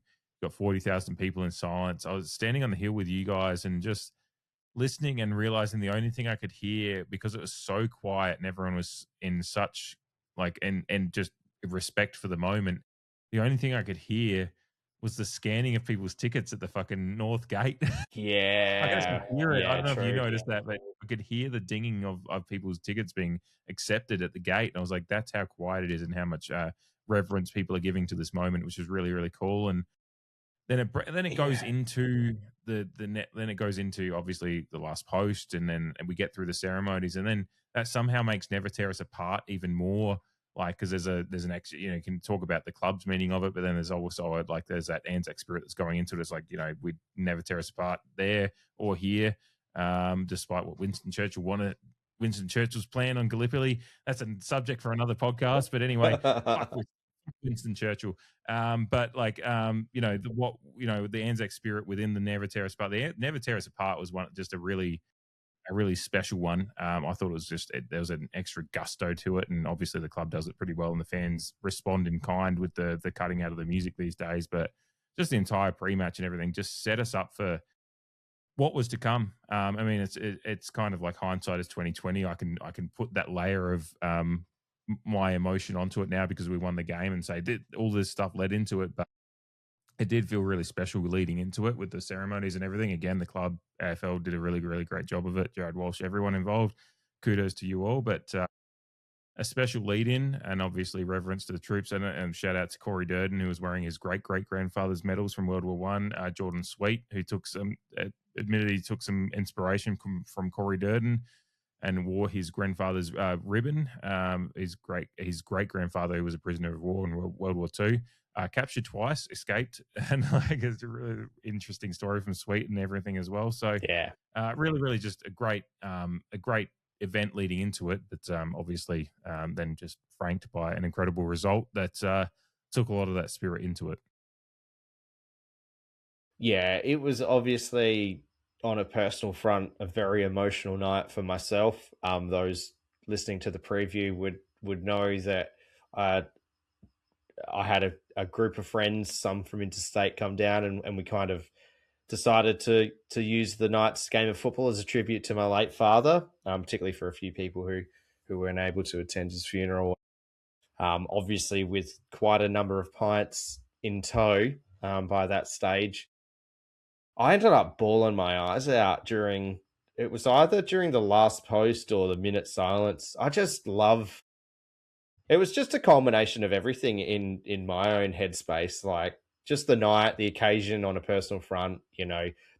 My old man, he had great respect for the Anzacs and was a bit of a history buff like yourself. So loved his war documentaries and things like that. So always loved Anzac Day, always sings the national anthem with pride, or did. But we spoke about, just the minute silence, just being able to hear a pin drop or hearing scanners, and just everyone falling silent out of respect. I just think it's such a beautiful thing. And I didn't hear the scanners, but I had a similar, I could hear whether it was like the trees rustling in the wind. Yeah. I think is what I heard at the time. And oh mate, I was I was overcome with emotion. It's just one of those moments where you're just really grateful for a lot, but just how beautiful it is for everyone to just pay respect in unison at 41,000 people. It was an amazing time that started what was an amazing night. Again, on a personal front as well, like we had a cracking time, and the Port Adelaide Football Club definitely helped that. It was sensational. Yeah, no, it was special. And yeah, obviously shout out to yourself and your brother Aaron and Cooper that were there on the night. It was special to see you guys kind of get together and celebrate that way. And then obviously your friends group. And I remember one of their names because his name was Dave. So I remember Dave, that. yeah. I said to everyone when I met them on the night, I was like, I'm going to remember that name. And then I think another guy was Brett. That's about it. But shout out to all that group. Yeah. If any of them were listening, the guys, they all came together to make a great night. Oh, Elodie, I remember as well, of course. But all the other names were a bunch of blokes that just enjoyed sinking beers and watching footy. So I appreciate that as well. So it was a great night of celebration for multiple reasons. And of course, Port Adelaide did their part and got the job done for us. I think we'll probably move on into segments in a moment. Of course, the usual call to action for all of you out there. If you're not, of course, if you're listening, watching to the podcast, you're probably pretty ingrained into the inner circle already. But if you're kind of just discovering us, thank you, and welcome to the podcast. Welcome to the in-depth 2-hour-long sagas of every game. We do enjoy doing this, and we do enjoy the people that appreciate what we do here. So if you are new to the podcast and you're just discovering it, like and follow on the socials, whether it be Facebook, Instagram, Twitter. Get around all this interactions. We do enjoy everyone that gets involved in the comments and kind of adds in their own perspectives on things. It is really, really helps us out, and we do enjoy the conversations. And of course, follow, like, and subscribe to the various podcast channels, whether it be YouTube, like the videos, subscribe on YouTube, subscribe and follow on Apple Pods, Spotify, wherever it may be. Leave 5-star reviews, only 5-star reviews. Anything else, just, keep your opinions to yourself. Walk on by. Yeah, my mum always said, if you don't have anything nice to say, don't say it. So, 5-star reviews only. But no, we do appreciate everyone listening and supporting. It's growing quite well this year, and we do love all the support. So thank you very much. Let's get into the segments. We'll be starting with the Wilson Gray. Down, Gray doing brilliantly, getting through to Monfries. That's Gray at his best. Wilson kicks hard and kicks truly.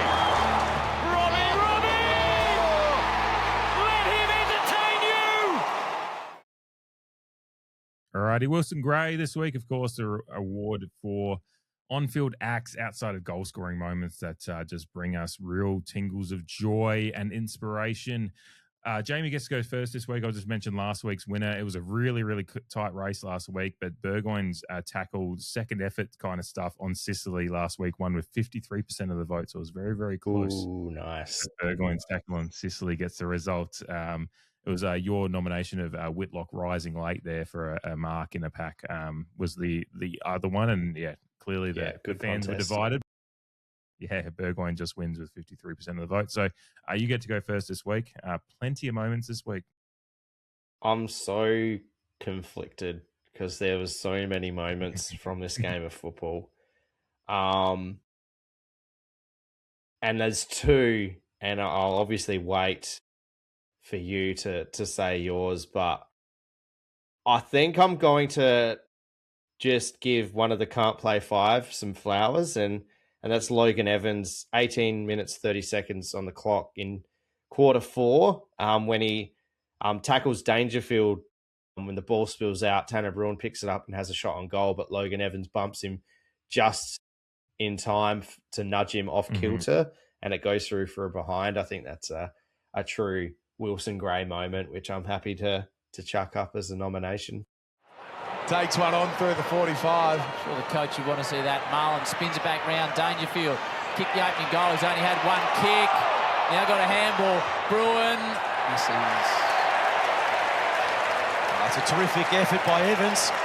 First and foremost, just the tackle on Dangerfield, then to bounce back up, pressure Bruin.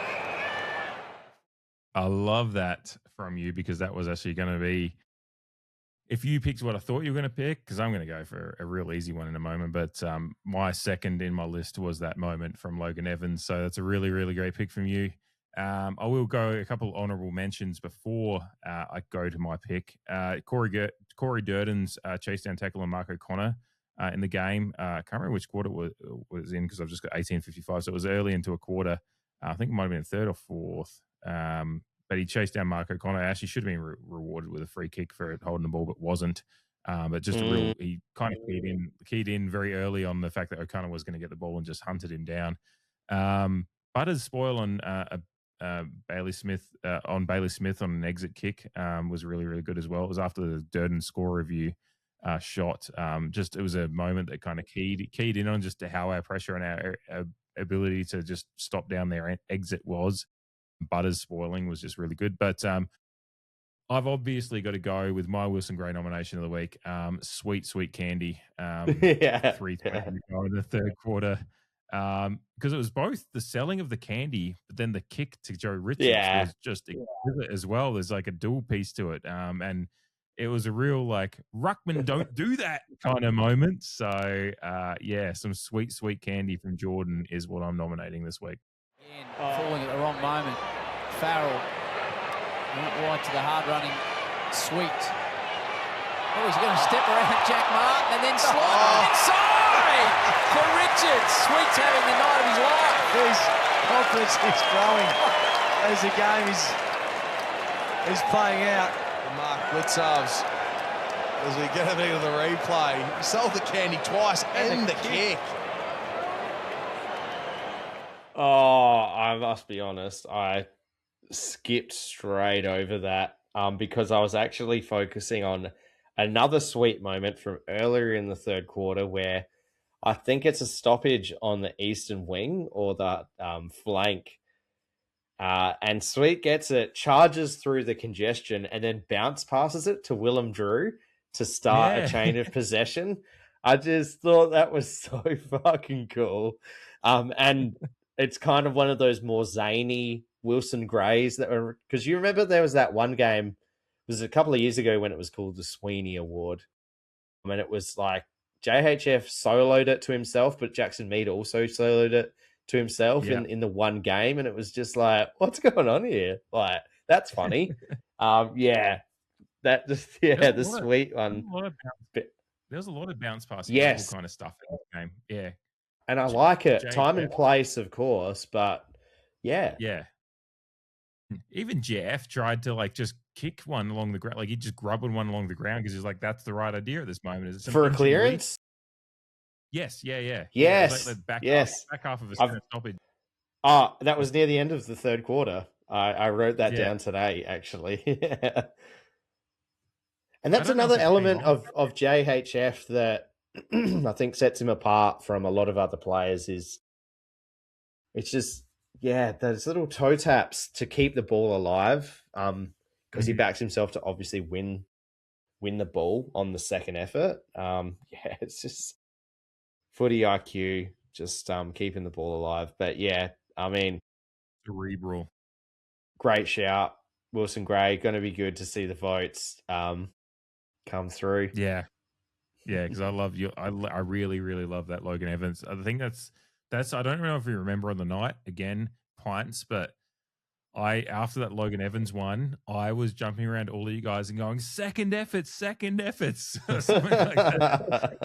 It's just like it's what I'm loving about this side at the moment is the second effort stuff. Like they're not giving up. Like, and it's something we didn't see as much again. It's just different ethos to game styles, but we didn't see it as much in the previous years. But the second effort, so great pick by you.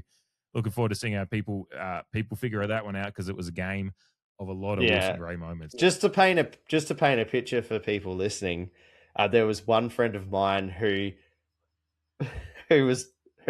decided to do, if Mitch Georgiadis misses this, then I'll skull or you'll skull.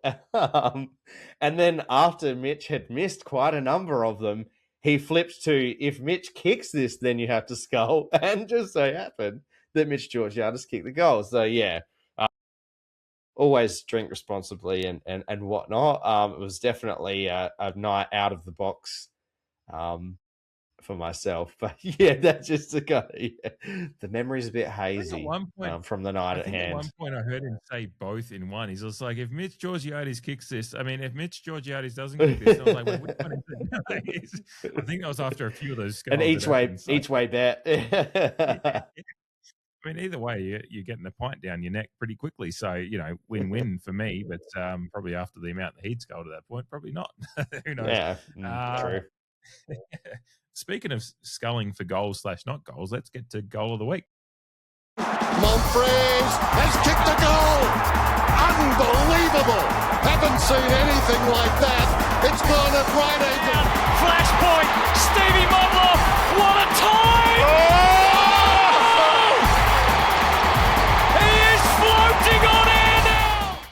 I was floating on air after a few of these goals this week. I get to go first in the nomination. Just to mention last week, Lockie Jones, shake and bake late in the game to bring us within a goal against Hawthorn, won the nomination for last week, 76% of the vote for that one. So a reasonably comfortable effort there. A lot of options this week, but there's one that being going first and, going with the spirit of the who we think was probably best on field, although we haven't got to that yet. Jeff, out of stoppage in the fourth quarter, I have to nominate for mine. See Ollie Dempsey coming up to Ollie Wines late. Wines. Horne-Francis, been one of their best. They've had problems in front of goal. Not with the Hornet, no. Perfect start to the final term. Brought out to a game-high 30-point margin. And then Horne-Francis through a block from Zach Butters. That's why I love that type of play. You speak about Zach Butters and his influence with the ball, but what you can do off the ball as a tag player, releasing a teammate into open spaces, no doubt you get more satisfaction from that than getting the ball yourself. A sweet tap, a sweet tap to Wines, an incredible handball, just classic Ollie Wines stuff, just getting it out to Jeff, and Horne-Francis power away from his defender there, just fucking left him. It was just like, you know. I think it was Mullen in the end, funnily enough. Yeah, yeah, and he just, the pain on his face as he realised he was beaten. Like, yeah. You just see him like as Horne-Francis. The pain of it all. Just like Horne-Francis as he's like lining up to kick and like he's already got like 2 feet of separation and just like he's just like, but he was right there a second ago and it's just like, yeah, no, a great goal. Happened, you know, just like it was, and all of that stuff in the fourth quarter was like right in front of us. So you know, really great for us on the hill to watch that kind of fourth quarter and that was where we franked all of that domination into actually some good scoring in that fourth quarter. But yeah, that JHF goal by far was probably the most I got up and about on the night, apart from another goal, which I'll leave honourable mentions until after you've gone. But yeah, there's a few good goals in this one, but my nomination, JHF's goal out of stoppage in the fourth. Yeah, one thing that I didn't mention in the forward line chat was that after quarter time, we kicked the first goal of each quarter. So second, third, and then fourth, which is the one that you just nominated, which is just that rubber stamp. Oh, well, in the fourth quarter, it was that rubber stamp of ascendancy. But the second and third quarters, it was just like, yep, we're on top. We're the ones controlling the game, and we're getting the first one on the board. So now you've got to kick another one to you know, overcome us, as it were. But yeah, that before you do your nomination, I will mention I meant to mention this in the review, but that third quarter, we kind of like, we kicked the goal and it was just lots of points. And then we finally kicked one at the back end of the third quarter, which was Durden kicking his second from that set shot where we were all, I think he was looking to pass it off. And I think us on the hill were like, fucking just take this shot for fuck's sake. Someone just take the opportunity. And so he kicks one with a minute to go. And then, yeah, to back that up with that, it broke the scoreline open quite quickly after some fairly anxiety-filled moments for a fair bit of that third quarter to get that late one and then get that early one. So, yeah, a great point to bring up. Yeah, because was that set shot, that wasn't off the back of... Oh, no, JHF across the body was in the first quarter. Yeah, but I remember... Because I think Mitch Georgiadis was kind of free, but Durden would have had to kind of lob it over a defender to get it to him. So, yeah, it was just kind of like little hand motions to him. Like, I can't do it. Like, I don't know. It's like, there was a lot of shit going on there. I was just like, just fucking take the kick. I don't know what to do with my hands. Yeah, nailed it. Like, yeah, Durden, what a pickup. Yeah, great shout. I mean, talking about Durden, his first goal, you mentioned the Berry kind of lob. But Moraes actually did like a spin move to break away from a defender to give it to Berry as well. So a good linking up from two 2024 draftees. All three of our draftees played in this game. Bergman's goal as well, just like a huge build-up of pressure and team play and possession to then get him the snap. But I'm going to go sweet snap from the boundary because it's a pretty funny and cool goal for a ruckman to kick. Crowd asking for the 50 metres. Where was that? He's on the check side. Sweet. It is! Acknowledges the crowd 2 in a row. And the big ruckman nails it. Georgiadis was probably talking to him, reassuring him that it was his ball, which would have given him confidence. Terrific finish. Do you reckon he's... Also, incredible shape on the check side too. Like as you watch it go in, it just shapes in beautifully. Like it's a aesthetically pleasing goal to watch. Well, it's just one that, we're all just like, oh, see what happens. And then he goes the checky and nails it. Yeah. He's a set great shot moment. like 2 minutes later, like, and doesn't. Should have done the top checky. Yeah. No, great pick, buddy. That was definitely in my short list. The other one I mentioned that I got up and about, I think, because I think I started turning around to you guys on the hill and going, the fat lady's warming up her lungs, to use a, somewhat not politically correct old term, but everyone knows what I mean. But that Mitch goal from the boundary right in front of us, where he does an incredible celebration as well. just very, very funny. I put the video up, and I think it was in the stories on Sunday of you bounce around celebrating to that one as well.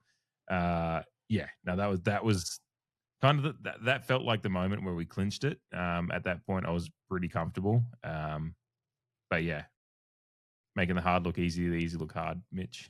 Yeah, just a great goal. And I think it was Jordan Sweet who was cheeky on social media. He'd used AI to change it so that Mitch Georgiadis was doing a behind signal. Just for real cheeky, because, 4 goals kicked. Yeah. Yeah. Again, the exact winning margin is what Jordan Sweet, Mitch Georgiadis kicks. So, he's gonna get it. He's gonna get a bag one day of like 8. I think Mitch Georgiadis. It's written in the stars. Yeah, he needs to. I'd love to see him break the club record, which is obviously held by both Warren Treadray and Jay Schultz, and no one else, if I'm correct. I'm pretty sure it's just Jay Schultz. I don't think Warren so. Treadray have bags of 8. Mitch Georgiadis on any day like this could easily break that if he, kicks a bit straighter. So, great day of goals, lots of goals.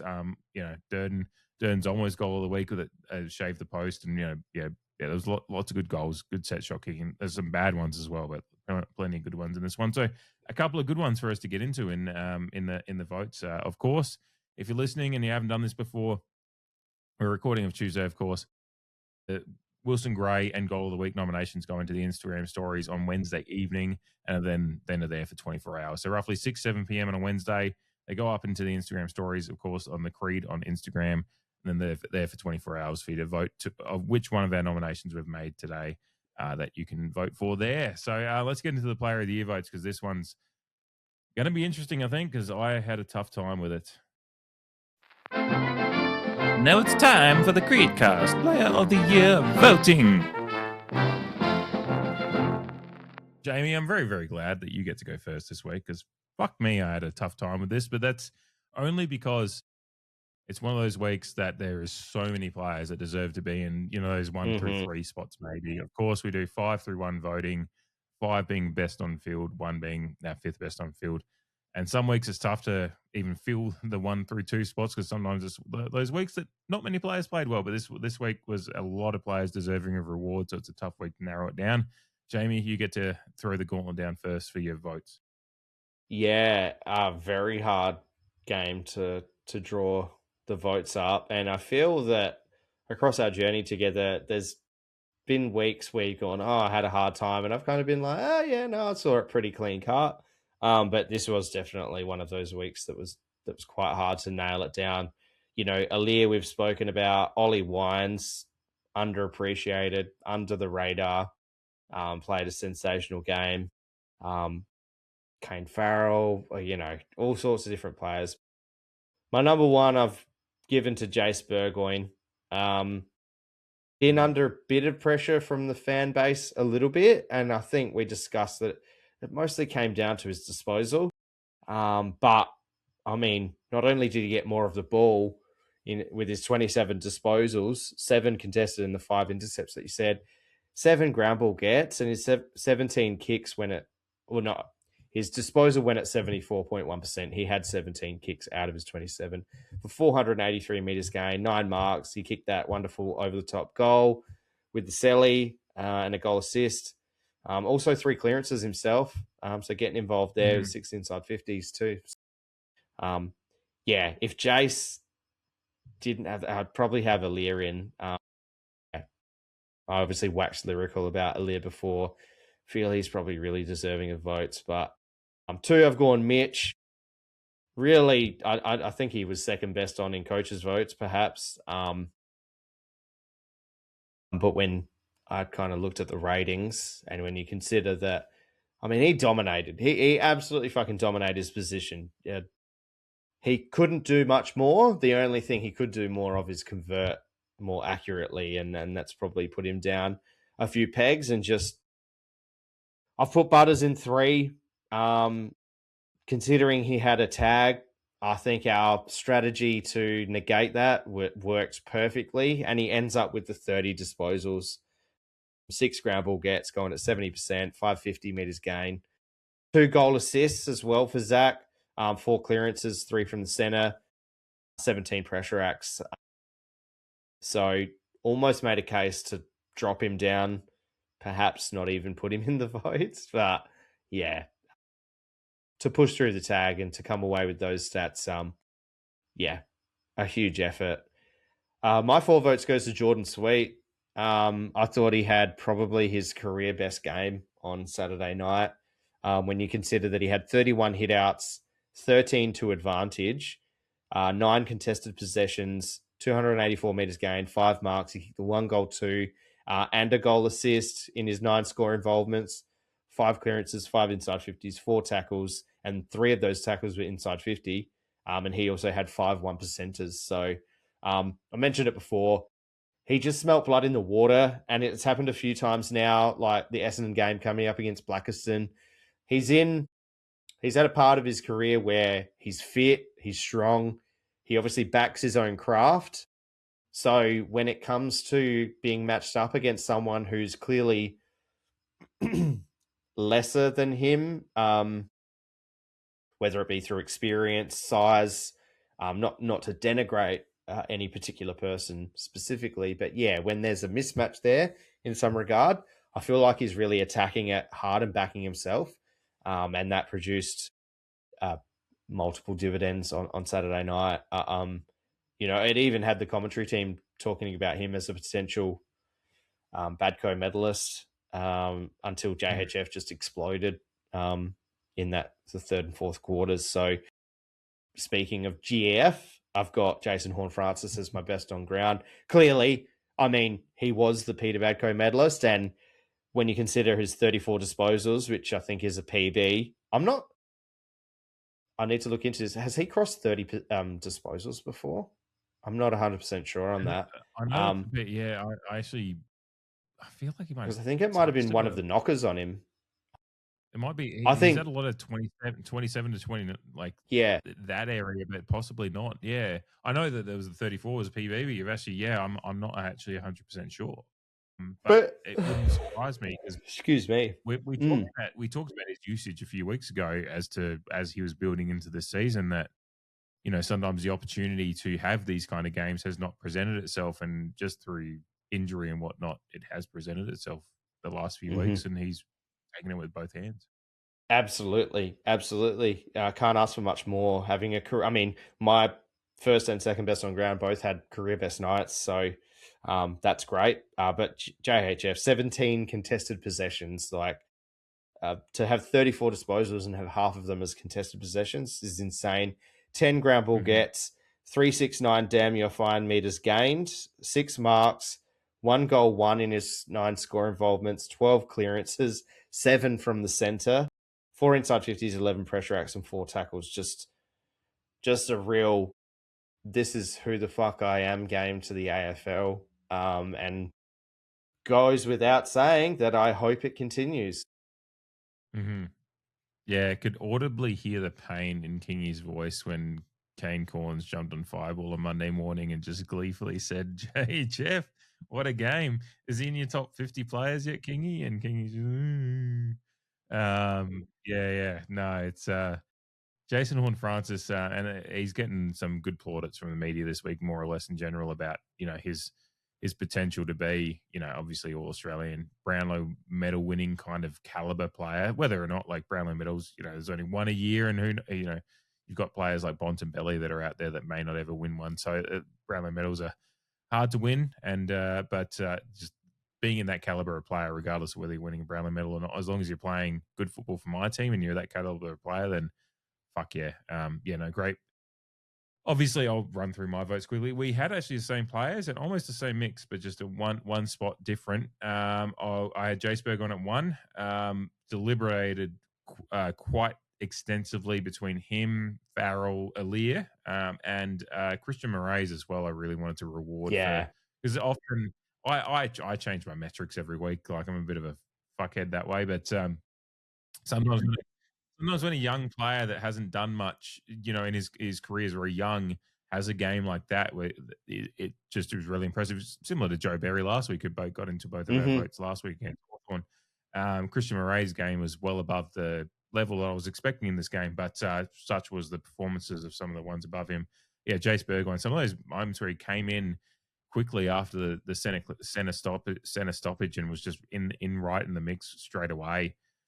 Was really, really impressive. And, he's answered some critics.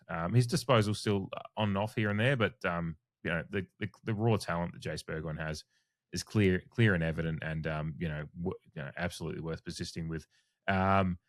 I had Mitch at 2 as well. To your point, just a game that could have been worthy of a Badco medal if he'd kicked 8 goals 2 or whatever. But, unfortunately, he had an incredible game worthy of votes, but he did miss a few gold chances. I think I was listing, as I watched through the replay, I was listing his chances and what I thought of as gold chances versus hard chances. He hadn't had a shot. I talked about it in the preview last week. Hadn't had a shot from general play. They had 3 in this game. One he converted, 2 that were hard chances missed, but I did note in my rundown of what I thought were gold chances. He had four gold chances that he missed. So if you've got to hit at least a couple of those to probably move up the votes a little bit, but still, he had a game-defining role in this game and worthy of the votes. I had Jordan Sweeten 3 votes. It was very, very hard between my 3 and 5, but Jordan Sweet obviously an incredible game and worthy of the 3 votes. I had Zach Butters in my 4 spot just because I thought the maturity in his game and dealing with what was one of the hardest tags you're ever going to get in a game, playing against a Chris Scott coach team with the level of tagging talent that they have in Mullen. It's obviously assisted by, of course, Jeff, who clearly is my best on ground as well, so we don't need to tease that out. Jason Horne-Francis is my 5 votes as well, but Zach Butters, I thought, to get 30 disposals, have the impact he did, more in a subdued way around just how he bodied up and presented at stoppage and made opportunity for his teammates, as well as getting opportunity for himself and presenting in that way as well. I thought that was just a mature Zach Butters performance and a really, really good captaincy performance by him as well. I kind of looked at a lot of things and was just, as I watched the replay, I was just like, Zach Butters has had an incredible game in a different way than we usually see Zach Butters do, but it was a way that still helped us win a game, and it helped his teammate shine in Jason Horne-Francis. He had, you could tell he knew the tag was coming and he acquiesced and worked the tag actually to the advantage of the team. Ultimately, Geelong's tag, because everyone else was ready for it, actually helped us out in the end because we had ample space for everyone else to work. So, really mature performance from Zach Butters for my 4 votes. And, of course, Jason Horne-Francis with the 5 votes. But, a lot of honourable mentions in this game. You could list the entire team. Honestly, you honestly could. It's so cliche, but Joe Richards at times all played well. It's just like there's so many guys that played really good games. Willem Drury was the best on field as far as it was second in clearances, I think. So you've got a guy that had Willem Drury, his clearance game continuing to work, and doesn't even end up in the votes. So that kind of speaks to a lot of the kind of the tough job it was. That's it. Yeah. Everyone had a statistical line that was worthy of a mention, and I think we basically have mentioned every player on the night. So there you go. Yeah. Everyone played well and helped us win a game against the Geelong Cats, which is wonderful. And as we finish out here, we, of course, will have a bigger preview in a couple of days, but we do have a massive game coming up this Friday night, of course, against the hated other side of the city. Well, down the road a little bit, soon to be further down the road, which is where we like them. But the Adelaide Crows, their home showdown this year, 7:40 p.m. at Adelaide Oval this Friday night. The Crows paying $1.52 on Sportsbet currently, $2.55 for Port Adelaide. A lot closer than a lot of people would have expected. Of course, gamble responsibly. We're not sponsored at all. I just like using betting odds as kind of an idea as to where people are thinking with this game. Friday looking like pretty good weather as well. 29 degrees is the maximum. So, should be a decent balmy kind of night down. There is wet weather coming in this weekend, so it'll be interesting to see how the weather shapes out as it moves into the weekend, if that comes forward a little bit, or what's going to go on there. But could be some interesting conditions. Really kind of weird late April we're having here in South Australia with the warmer conditions. But massive game, Jamie, and I think it's a weird position we're in. Crows fans are losing their minds on Twitter. They're sack nicks. I'm talking to a specific subset of Crows fans that are, we've got our own as well. There is a weird panic amongst Crows fans that are suddenly like, wait, this showdown could be a match. And 2 weeks ago, or 3 weeks ago, maybe when we lost to St Kilda, it was just like, oh, this showdown's going to be a walk in the park. So the Crows where they're at, of course, who knows if their captain's going to play, and thoughts continue to be with Jordan Dawson and his family. But as far as it pertains to the match, the Crows are in a weird spot, and Port Adelaide are one of the form sides in the competition all of a sudden. So fills me with a little bit of somewhat anxiety, because I would have preferred just going in with the no hope underdog. But then I also want to have hope. It's a contradiction that I will never actually be able to compartmentalize. But Jamie, it's a game that we have every chance of winning this week. 100% we do. And obviously the Adelaide Crows are tossing up whether to bring in some players returning from injury, or players who have played one game in the SANFL back from injury. The likes of Neil Bullen and Fogarty are listed as tests, but then they had Curtin and Draper play in the SANFL. Oh, and Jake Saligo, who racked up a lot of disposals, hasn't had a great preseason. So it'll be interesting to see where their selections lay. I think the news was reporting they could have up to 5 changes, but where they're at is a very questionable position. And where we're at, I'm predicting an unchanged lineup just straight off the back. I don't know how you can change it, which I can't even remember the last time we went unchanged into. Oh, sorry. Unchanged in regards to the team we listed on Thursday last week. So I was going Marshall to clarify that. I know what you mean. Marshall to come back in for Watkins. So it's technically not a unchanged lineup. But I think that makes the most sense. Again, just on the last couple of weeks, the notion of picking the best team available. And I think that is because, the Maggies are suffering through injury to both our AFL listed players and our top up players as well. But just on an injury front, doesn't really pertain to this match, but Tommy Cochrane's a test. Harrison Ram is 1 week, and Asava Radaglia is 1 to 2 weeks, which is nice to see some of these players looking to come back on the horizon. So, Todd Marshall to come back in unchanged from the team we listed on Thursday, I will say is my prediction. And it should be a cracker of a game that we'll dissect on Thursday night. Yeah. No, massively looking forward to it. It's again, wasn't expecting to be going in with a little bit of the hope that we have, but the vibe in Adelaide between the two teams couldn't be more different at the moment, which is a fast turnaround from a few weeks ago. So it shows that a week is a long time in footy, and a month is a millennia, apparently, based on how things have gone over the last few weeks. So massively looking forward. It's always a massive week in Adelaide, and we look forward to getting into the preview on Thursday, and of course, obviously this time next week, hopefully reviewing a showdown win that was unexpected a few weeks ago. But it's going to be not underestimating the Adelaide Crows by any means. They were the top of the table finishers last year. and do deserve to, have their respect of that. But we're feeling a little bit more hopeful than we were a few weeks ago. Thank you, Jamie, as always, for the Thank review. you. That was a fun one indeed, and it's great to be the last couple of weeks just being in good spirits about Port Adelaide again and seeing where we're going as the Josh Carr era continues to evolve into something that we can really, really be excited about. So, nothing more to say, Jamie. Can the pair. Can the fucking pair. Can the pair. Have a good week, guys.